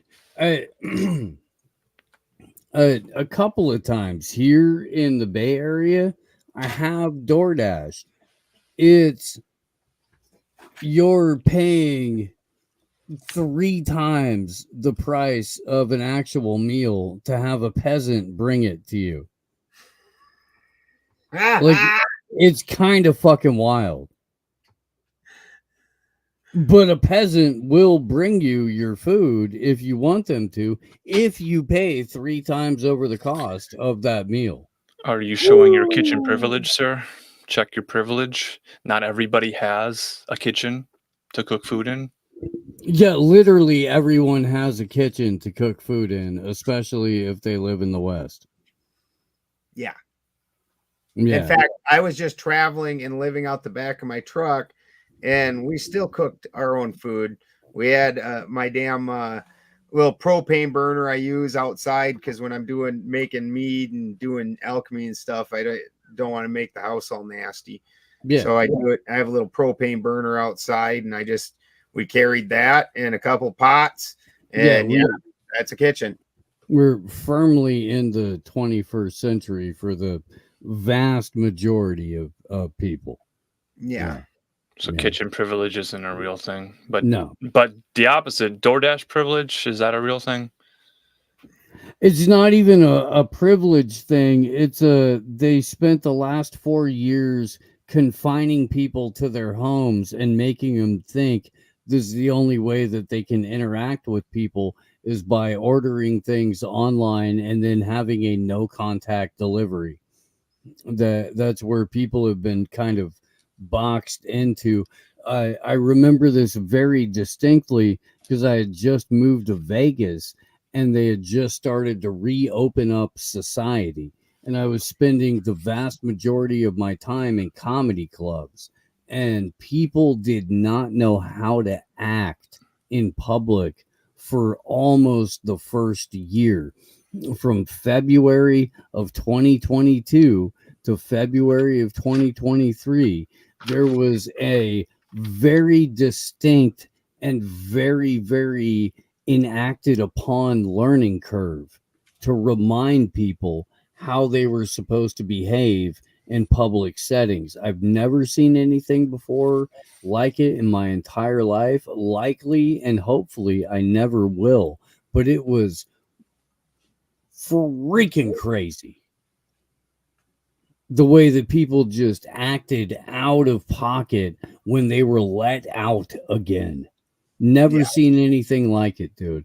And again, I was in Vegas and I was, at fucking nightclubs, hanging out at comedy shows, because that's where the only people I knew were. I just seen a thing today saying that 80% of people in clubs are girls now. Is that true? Overall, probably. Wow. Yeah. At a comedy club, Right.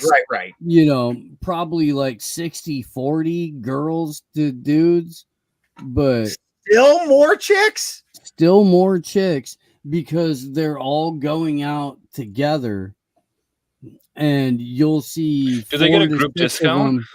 Depends, man. Depends. If you're at a casino, maybe, yeah.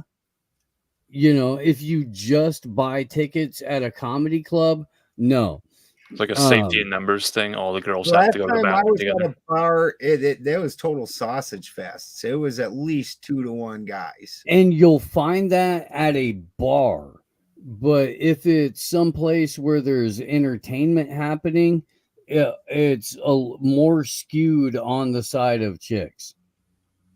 When he was saying like dance clubs and shit, like, I haven't been to like a big dance club since I lived in Minneapolis back in the fucking mid-90s, But even comedy clubs, dude, it's still, or at least early on in lockdown, and that's changed a little bit over the last few years. But early on at post-lockdown, more women than men were going out because men were like, holy fuck, dude, I got to go back to work. I got to pay bills. I got to do this. I got to do that. And women were like, oh, there's literally hundreds of thousands of simps that are going to pull up if I show my butthole on camera once a month. So I got it made. I'm on Easy Street. Dude, that is so... The repercussions of this on society that are going to pan out over the next 20 years, just mind-boggling what this has done to the male-female dynamic. Like, just gross. And I honestly think that what we're going to end up in is, after this whole thing shakes up, is because it's not just the girls that there's going to be a schism with, because that's pretty easy to see that the left is the crazed ultra left is pretty much entirely feminine, and the right is mostly the hard right is mostly masculine. But you're going to see where they're going to go after these simp men also. It's going to be more like the time of our founding, where those men aren't given rights either.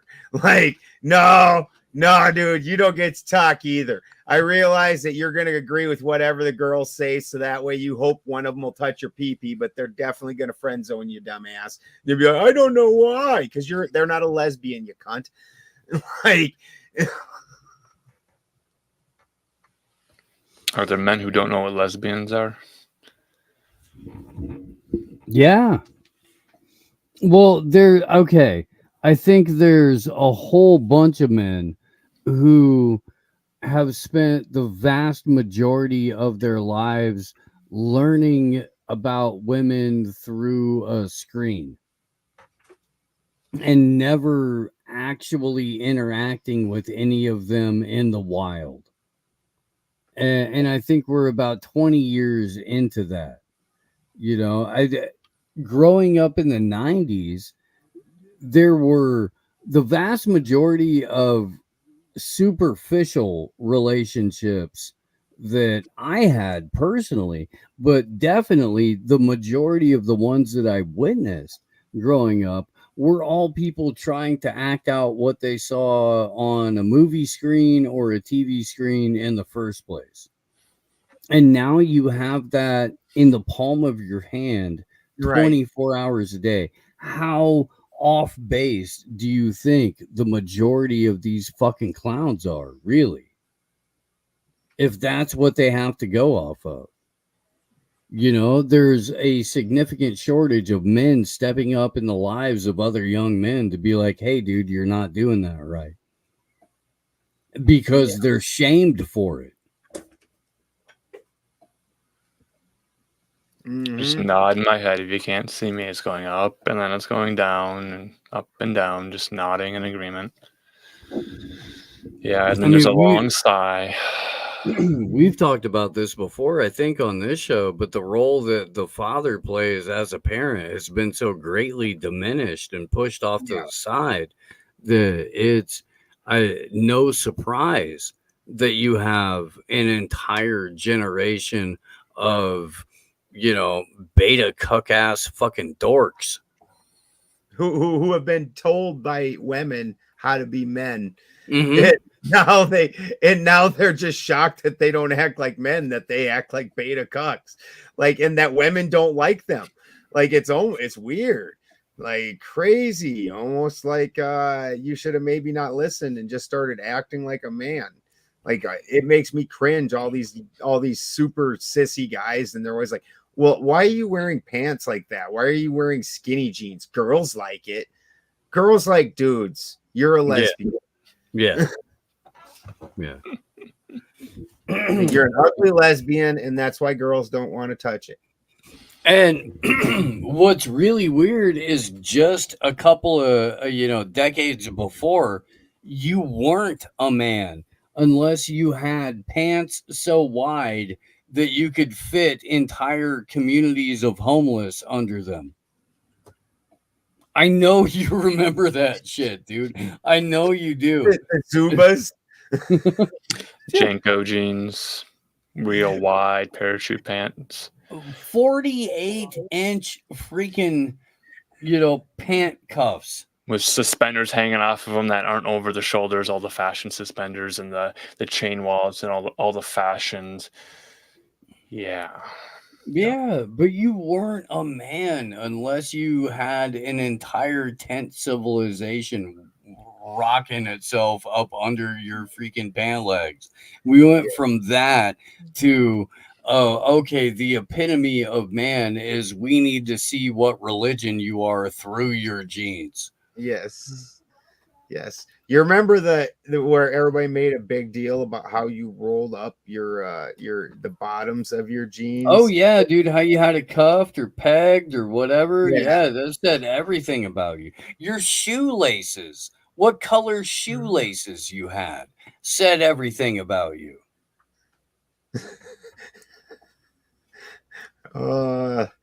It's a lot of signaling, and that signaling is now into virtue signaling. But remember I think when all the goes back chicks to were fashion. almost lesbian, wore Doc Martens? Those were the neo-Yazis who were concerned about their combat boots being taken over by militant feminists. So now the neo-Yazi types can't wear that specific type of boot because it's been reclaimed by a different group of people. Oh, that's hilarious. Docs are still pretty comfortable. I don't care who you are. I didn't say that they were bad boots, but do you remember when every just like borderline lesbian chick had where you were just like not sure about her and she was definitely always wearing Docs? Yeah, it was 1998. Yeah. Yeah. And that's also when pink hair was initially very confusing because it could have meant I fuck on the first date, and it also could have meant I only fuck girls on the first date. So you didn't know. You actually had to have a conversation with somebody. And that's what made us better than A you. series of conversations to see if And there's you just had to have the balls because you found out within like 3 seconds because as soon as you said hi, the one that was going to fuck on the first date was like, hey. And the one that was only into chicks was like, why are you talking to me? It's super easy to figure out. Yeah, it was. It was really, really easy. Yeah. You could also tell by what band or concert tour t-shirt she was wearing at any particular time. If it was a Tori Amos or Indigo Girls shirt, she probably wasn't into you. She probably wasn't. Okay. But they at least advertised at that point. It wasn't this ambiguous shit where everybody's in right now. Yeah. Well, and from what I understand, it's super hard for these kids because of this weird consent era where everybody's really super weird about shit. Dudes are scared to talk to chicks. Hey, look, I've got a son in college right now, and he's like, I just go to work in the gym. No, I'm not trying to talk to anybody. If somebody talks to me, I assume they have an agenda, and I'm not really fucking into it. This is really weird. It feels unnatural. I don't like it, but this is the reality that I live in. Fortunately, we got laid before we figured that out. He got Yeah. fucked by figuring it out ahead of time. God bless the 90s. So this is the Mate Selection Day special where we're talking about mating and dating on the Deliberating Dog-Faced Dudes, as we always trend to do. It's always trending towards that maleness and femaleness, and what are the differences and what are the similarities. And the idea of voting and knowing that there is that schism between men and women now, and this is reported on more and more, where they'll say that men are tending towards more monk mode, Orthodox Christian, sort of this idea of going in that direction more and more, and women are verging off of going wherever they're going already, away from religion, away from establishment, patriarchy. And if though the men keep holding course, the women will come over. Hell, I just seen that one of them one of the most major OnlyFans stars just straight went to Christianity and is now like, oh, blah blah. Like that's it, that it's a fact. At the end of the day, biology holds sway. It might not for a little bit, but biology holds sway. And girls like boys. It's how it works. And if the boys start refusing girls that are OnlyFans, girls that act like this nonsense, girls that are just super crazed with their politics and whatnot, if we start ignoring them and saying, you know what, the pussy's not worth it, we don't want anything to do with it, they're going to quit acting like that. You're saying ignoring, would the advice be to, as a man, tell the woman to her face, I don't like these things about you, I don't want to carry on this conversation, and then leave. And then they'll show up to the clubs and it'll just be a bunch of women with no men there. Mm-hmm. And then all the girls dancing their youth away. That's okay. And that was kind of the argument, if we can go back to the big A word, the big abortion topic. And there was an argument to say that the women who want abortion are probably the type of women who should have it because they're self-selecting to not procreate.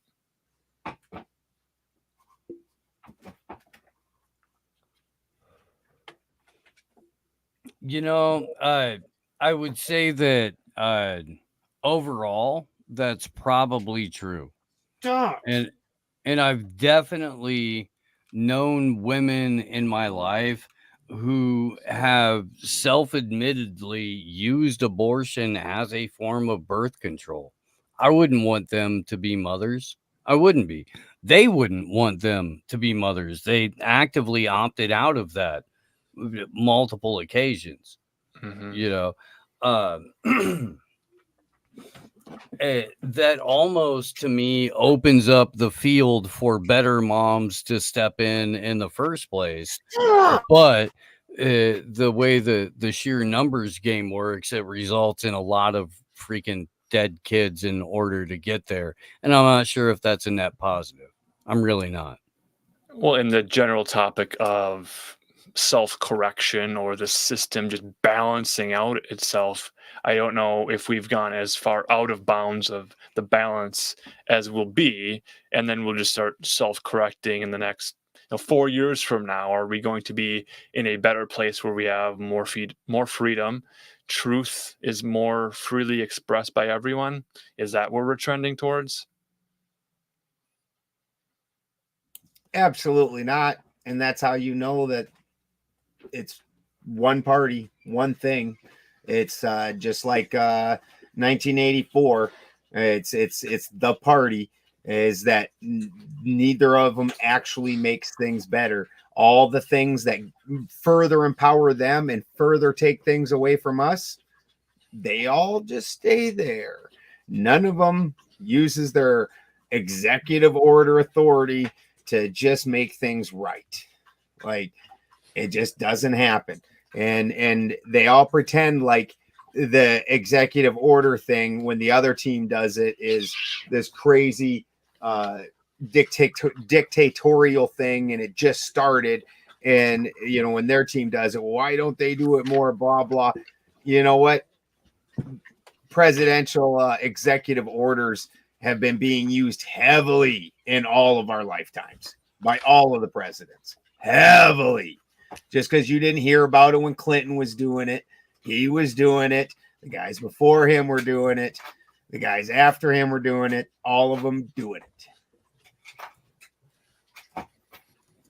So I have one final question. How do we make the public-private thing work in our favor? The public-private partnership that I heard about earlier. How do I make that work in my life where I can capitalize on that? I think our country, personally, I think our country's too big to do it. I don't see a feasible way to do it in something this large. Yeah. I mean, we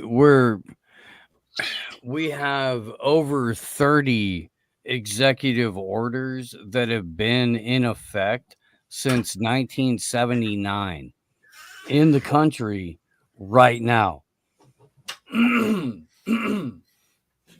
I really would like everybody to wrap their head around that.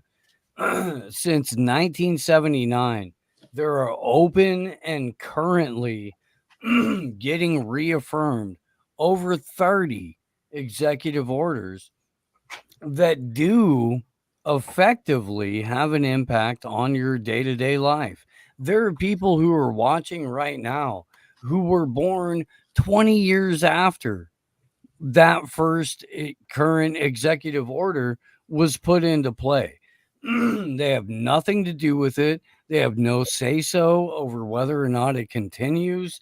If you think you live in a representative republic or a democratic republic or a representative democracy or whatever the marketing says, you don't. You have a unilateral executive that can, by decree, issue orders that the entirety of the population has to follow under penalty of loss of liberty, loss of property, loss of finance.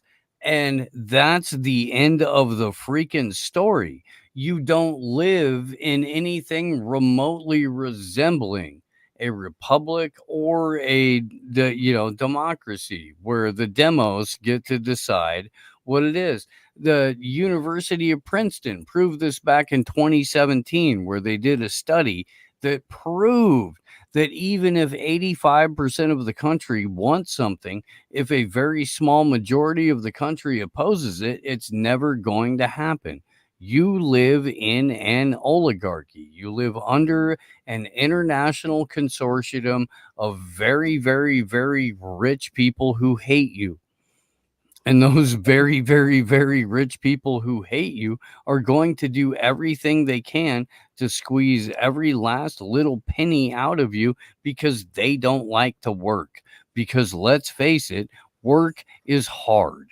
And most people don't want to do it. And the people who have been born into a position where they can extract your wealth rather than truly create their own are going to take advantage of that as long as the system remains in place that allows for them to do that. It doesn't have to be this way. It doesn't have to be this way, but it's the way that it currently is. And as long as people keep rolling over and spreading their cheeks for it, it's going to continue to happen. Exactly.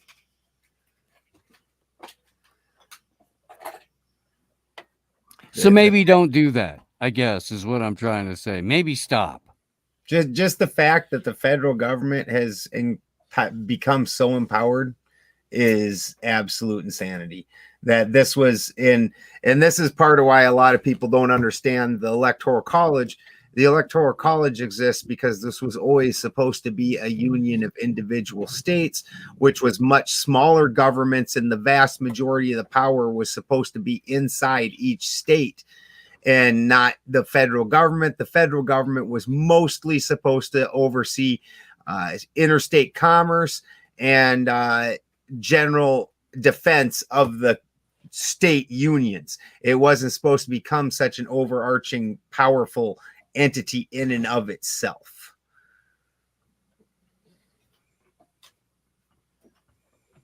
Is it the Electoral College of Corporations? It's the private-public partnership. Yeah. There's so much that I don't even understand, and I'm still trying to figure out how to vote. I don't know how to vote.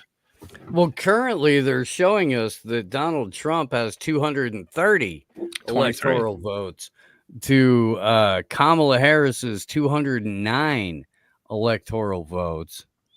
Yahoo. And really, there's only a handful of states that haven't finished reporting. Alaska definitely hasn't. Nevada, totally up for grabs. They were telling us Nevada could take up to a week before they have any idea. And then for some reason, Maine is a blue state now. I don't understand how or why. Didn't we just see CNN saying that Minnesota was red, went 60% to Trump? Yeah, I mean, this is, Yahoo results. Right. So choose your own reality based off of the reporting source that gives you the numbers you like best. Mm-hmm. And then you keep your hope alive, and you wake up in the morning and they still haven't told you the news. And then you got to wait another week, and then you got to wait, and then you wait till I already January. knew that on the one where it was saying Trump over 100, Kamala only 20. I was like, that's because they don't have any of the West Coast counted into that. The West Coast on its own will make the difference up in that. Did you guys ever stay up all night on election night just to watch, to see what the results would be? Fuck no. No. And I was plugged into some, fairly significant limited hangout shit in 2008. I was writing for The Nation magazine. I didn't stay up all night to go make sure that, we consecrated Black Jesus. I didn't. I went to bed. I did. Said you already wrote an article on how he's Reagan. Yeah. I kind of had an idea how it was going to play out. And optically, why would you put a decrepit, dead-handed white man in front of the world when you could give them shiny Black Jesus? Why would you do that? It made so much more sense to be like, let's give them the guy who said, I literally am Reagan with a tan. I'm going to govern to the right of Reagan, but you're going to elect me as a Democrat because you're fucking dumb. And people went, we're fucking dumb. Yes. And then he proceeded to cover to the right of Reagan over and over and over and over. I still got to say my favorite Obama moment was when he turned and just happily looked at everybody and said, "You've all been part of the biggest medical experiment in the history of man." And everybody went, "Yay!" That's a good thing. That's an honorable thing to remember. This great medical experiment we were all a part of. Wow, wow, For the science, we progress the science. Come with it now. How much further can we progress the science now? Oh man, where's science taking us next? Science took us directly to Megan Thee Stallion shaking her 835-pound ass on stage for America's Side Bitch while Donald Trump gave you Hulk Hogan. That's where we're at. Yes. I'll take it, brother. I'll take another one. What you gonna do? Entertainers are definitely how I pick my associations for political affiliations. That is not just political associations, but all of my day-to-day life decisions are kind of, you know, I look up what would Hulkster do. I do, and he if needs vitamins, he'd say his prayers. And if that's not available, I ask, what would Kid Rock do? And if that's not available, well, then I ask, what would Eminem do? Why not Andrew WK? I like how you have a backup priorities on this. That's well thought out. Well, basically, it amounts to what would someone who has no resemblance or relation to my life, but has a neatly trimmed beard, what would they do in this case? Because I don't have a neatly trimmed beard. And obviously, it's incumbent on me as an American citizen to base all of my life decisions on what a 53-year-old former hip hop icon would do in any given situation. Yeah. Well, people are bringing up Chuck Norris. Have you guys seen Steven Seagal lately and what he's been up to? He's a Russian citizen. He's also a Dalai Lama, I'm pretty sure. So there's an idea, gentlemen. Consider those ideas. There are other playbooks to read from. Defect to Russia and also be an Aikido master who likes to touch little kids. And be a Dalai Lama. Gently? Yeah. Is he touching them gently? Well, Christy, you can't be you can't be a Dalai Lama Steven without Seagal. sucking the bottom lip. You of notice it how she didn't anyway. argue? She just goes, okay. She actually knows him. Her dad used to fly that douchebag around. Okay, so instead of Dalai Lama, I can we can't say follow him. He action, runs action way too figure, fucking choose a weird. different animal? Like when you run more oddly than the Terminator dude off the thing with the fucking like, what the fuck is even going on with your arms, bro? Like, and why are your legs actually attached correctly? Like they're all akimbo. They're just like blah, blah, blah, like what the fuck is going on with you? Tits You akimbo? can't run that weird.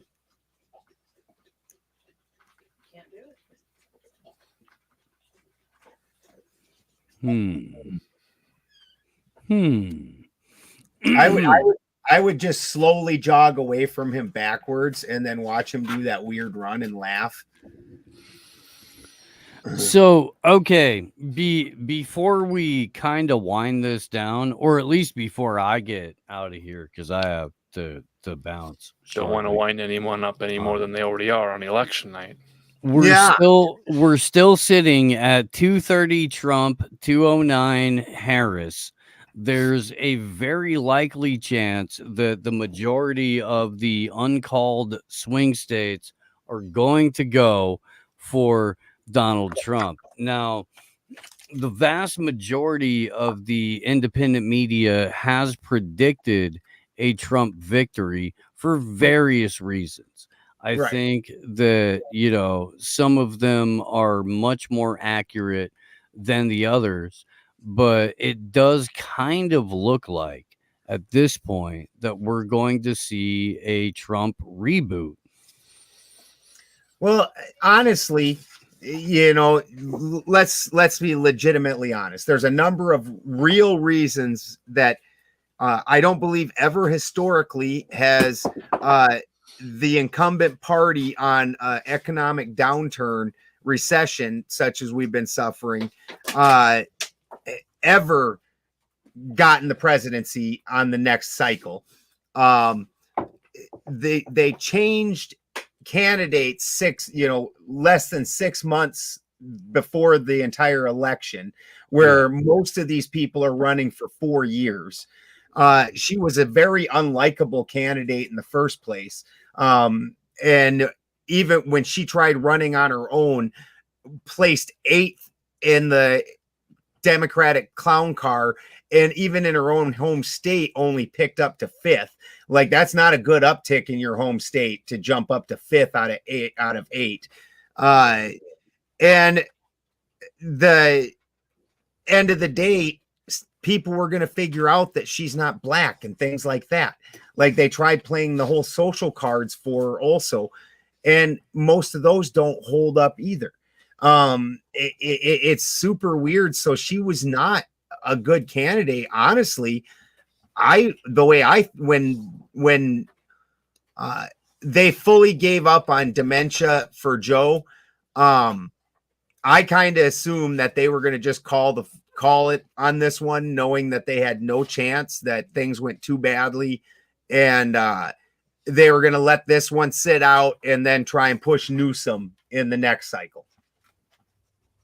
Is what I kind of assume. Well, that's what I had heard, and I watched some older predictions going back, I don't know, a year, months, and they were kind of saying the same thing. Gruesome Newsom was going to be put into play, and there was a lot of predictions that were made. That 4 years. If they would have put him in short term, it would have just burnt him. Like that Vivek Ramaswamy. When that guy ran, he didn't run legitimately. He ran to get his name out, so that way for the next 4 years, he can sit there on Trump's little side, being his token and getting his face out there as much as possible. So that way in 4 years, he has some sort of a chance of holding his own against Sanchez or DeSantis and all those. Yeah, no, I agree with that. And I think that there's multiple reasons that people will run for president. Ultimately, I think it comes down to, like, out in the open plans that have been put into play for a very long time, and who's going to be best at any given point to manage various parts of those plans. I think Trump and Musk and Peter Thiel are in a much more advantageous position right now to advance the 2030 and 2050 goals.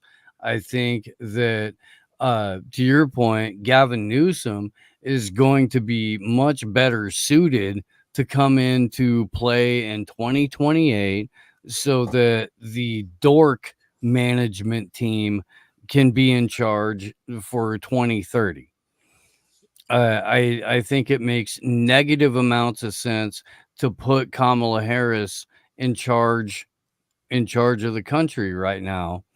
Not only because she's roundly hated by everyone who's ever listened to her for 15 seconds, regardless of what fake accent she's slipping into in the moment to try to pander to you.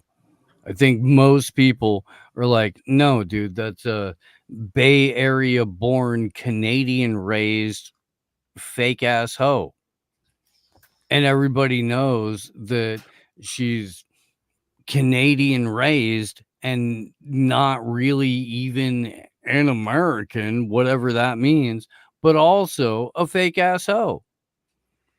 And I think that your average person who's deciding who they're going to vote for based on who you would most rather have a beer with is going to go with the guy who doesn't drink.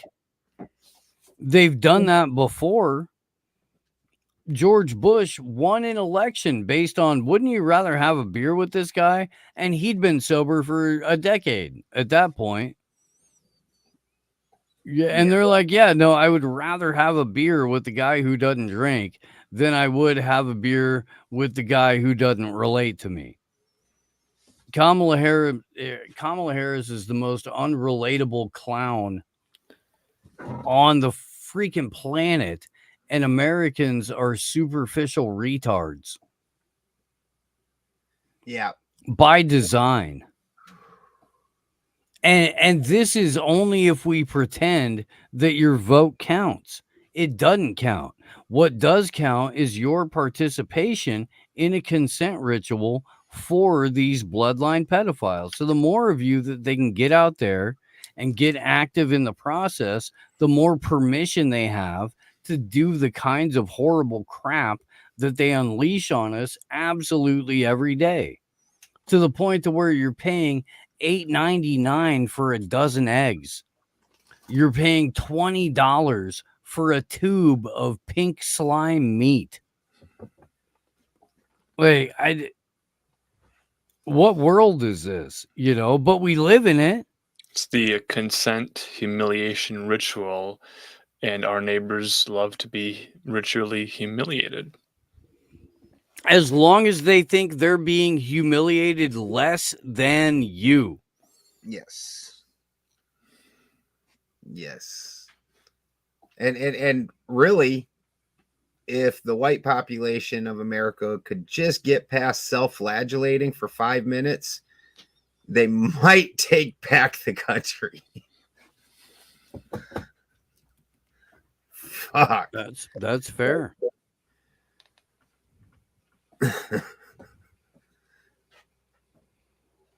It's like them old religious movies, just like, oh my God, you were born white. It's horrible. I know. Get the fuck over it. I'm just thinking Da Vinci Code. And what did Q say? What has Q been up to lately? Has he been kind of quiet? Dude, I saw Anonymous is a Kamala Harris fucking pusher now. Oh, for years, dude. They're just, it's. I just got on X like 2 weeks ago, and I was just, I've glanced through it. Trying to figure it out. I just pretty much downloaded it to contact some different people to debate. It's a gross site, and Anonymous got up on my feed, and Anonymous was hard pushing Harris. So, New York Times estimates are Trump wins the popular vote by 1.1%. Clear mandate. Odds of Trump winning have gone to 89%. And then we've got Trump winning Pennsylvania, Wisconsin, Georgia, and Nevada, with Michigan being a toss-up. UP, the Upper Peninsula, is divided between the Lower Peninsula, and it's a battleground state. Who would have thunk it? Michigan. Right? The highest concentration of cold rednecks in the planet in the UP. My dad was from the UP. He grew up in Kingsford, Iron Mountain area. I'm very familiar. Make those lakes great again. Yeah, or at least free of tourists again. That's how they would like the lakes. Free of tourists. Yeah. And yeah, dude, don't freak out when you hear about $10 for a dozen eggs, man. It's been like that for almost 5 years. I was gonna say, if you're a female and you're selling your eggs for $10, that's really lowballing it. You are missing out. You are. But yeah, no, in every place that isn't the Midwest, food is really expensive. It is. We do have water and irrigation in this area. And ducks and chickens are super easy to keep. Mhm. Yeah. Ducks lay eggs like a motherfucker, and their eggs are delicious. And they're such happy little dudes. They just run around, and little tails wagging. They're such happy little guys. Ducks are great. I'm happy about tonight, hanging out with you two. I am also. Could have been worse. I could have been isolated, self-isolating, watching the results, not getting any results, staying up another hour, 2 or 3, just all night waiting for an election result. The sun comes up, still no election result, and I'm just thinking, I'm sitting here alone with the stiffy, and nothing to do about it. It's like the blue ball election of all elections. No satisfaction. Yeah, well, like I said, I wouldn't even count on anything. I mean, last time basically they had Trump as winning, and then all of a sudden overnight Joe Biden won. And honestly, we've all known since the Bush election that Steve was just talking about, that ever since then, when they took that to the Supreme Court and then just dropped it, we all knew it's all entirely cheating. All entirely cheating. I think they dropped that one because they fucking knew Pro should have fucking won. Like, it's who cheats more and better, and the Democrats have had the lock on the cheating because the tech sector is heavily Democrat, so they've had a lock on the cheating for more than a minute. And that might be the connection to Anonymous, or the hacker known as Anonymous, promoting a Democratic candidate out of the Silicon Valley area. I know there's talk of Intel stock prices and the use of, well, it's not Bitcoin mining so much anymore as it is the AI technology issues. And then the growing concern of a CBDC, or some central bank digital currency solution. There's eCash acts. There's a lot of that. I didn't hear a whole lot about that during the election cycle, about moving to a digital currency, or alterations of currencies and banks and things. So it's been a really disappointing election. I think it's been the most disappointing election of my lifetime, but I anticipate 4 years from now. They're gonna take that one by storm after this next housing bubble collapse, which is got to be within a year or two here. Seems like it. Yeah. Well, the rug pull is coming, and I think the rug pull makes the most sense if they do it with Trump in office. Yeah.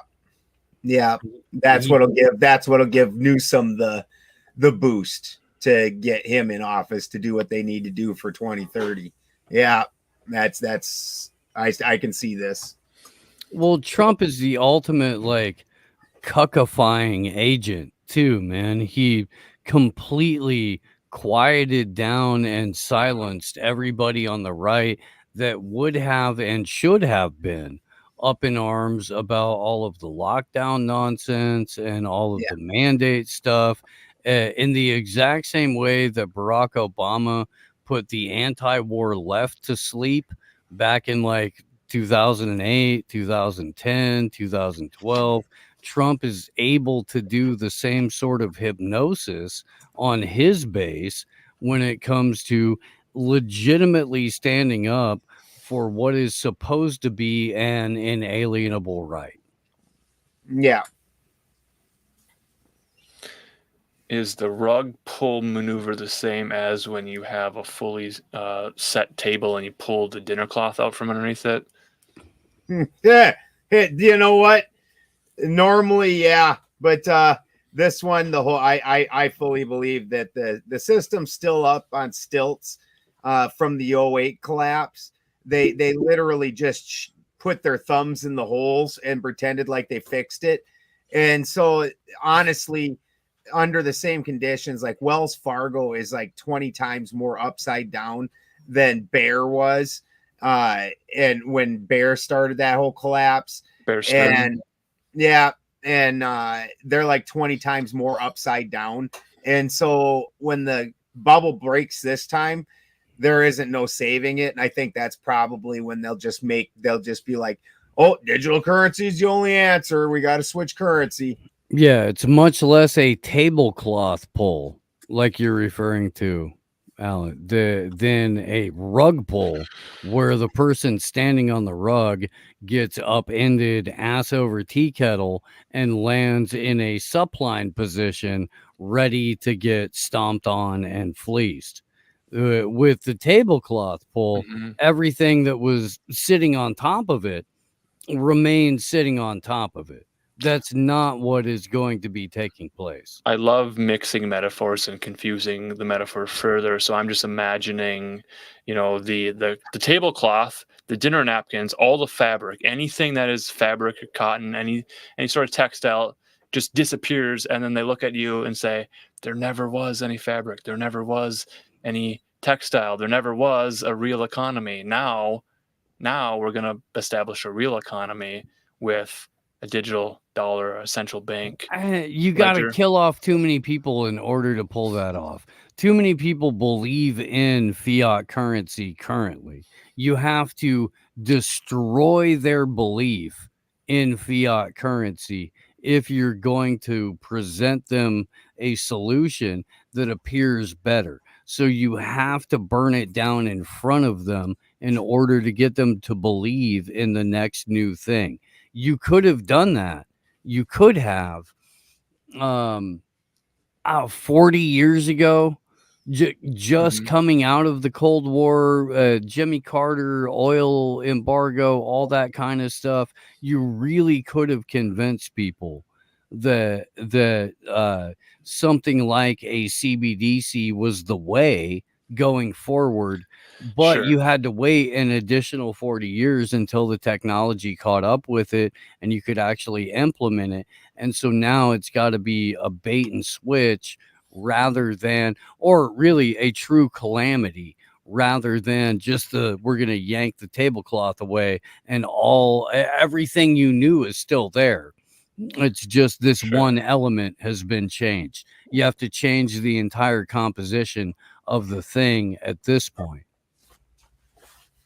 Well, maybe we can bait some economists, some former and later Bitcoin bros. I don't know if we're still going to go to the moon with this, if the Bitcoin price is going to go up or down due to election results, that type of thing. So maybe that's a future debate we could be hosting or participating in.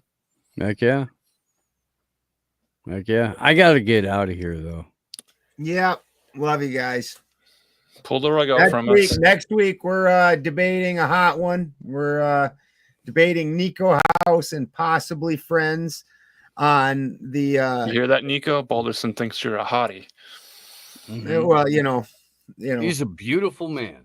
Yeah, I thought it went without saying. But on reparations and what that will do to the Cadillac industry. Are we in favor of repairing the Cadillac industry? Well, we are team no reparations. Okay. You're gonna have to figure out what a reparation is. Is it like when we sew the seats back together, or we like reupholster them? Yeah, with mule skin. I got the Cadillac clip ready. Is that the one we're gonna play next week? We're definitely gonna play that, among other things. Should be a lively and spirited conversation.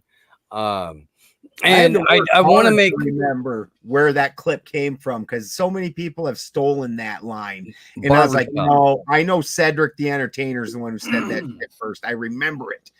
Yeah. Might have to go spend some hours in a barbershop this week and see what they're talking about. But yeah, the main prompt will be, should reparations be granted to Native Americans, indigenous people?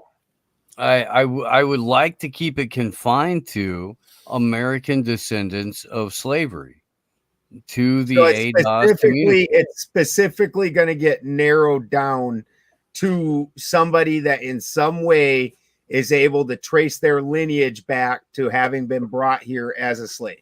Well, that's going to be a point of contention, right? Because it's very difficult for people to do that. Could it be proven via past life regression?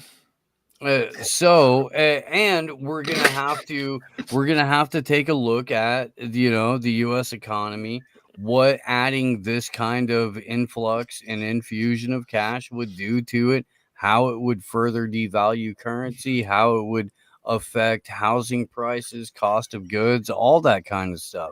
And so it's going to be a very, very illuminating and interesting conversation, because on one side you have belief and grievances, and on the other you have numbers, and there's going to be a point to where those And two common things sense. collide. Yeah, those are eventually going to have to rub up against one another, and it's going to make for a very interesting conversation. Well, and then also the side, and I don't know Nico's particular position or anybody else that he may bring, and we'll have to hear what they have to say. But typically, there's a very truncated view of history in order to try and come about with these ideas that they're coming up with, and there has to be a very, very microscopic, with no view of the rest of everything in order to come up with this particular plan. Nuance is often the first casualty of that conversation. Yeah. So it'll be fun. Yeah. And I do want to state for the record that, like, Nico is a buddy of mine. One of the reasons that I have a broadcasting career, period, is because of Nico House. We're going to engage in this as if it's blood sport, but we're going to be friends at the end of it. At least Nico and I are. I don't know about you guys. Well, Steve and I are both that type of character. Steve and I have literally almost been nose to nose with each other in person. 100 times. And we're fine 20 minutes later. You saying what you got to say is all you need to say. And this is one of the things that I find most interesting, is that the liberals and whatnot that I've interacted with, they get very actually physically threatening.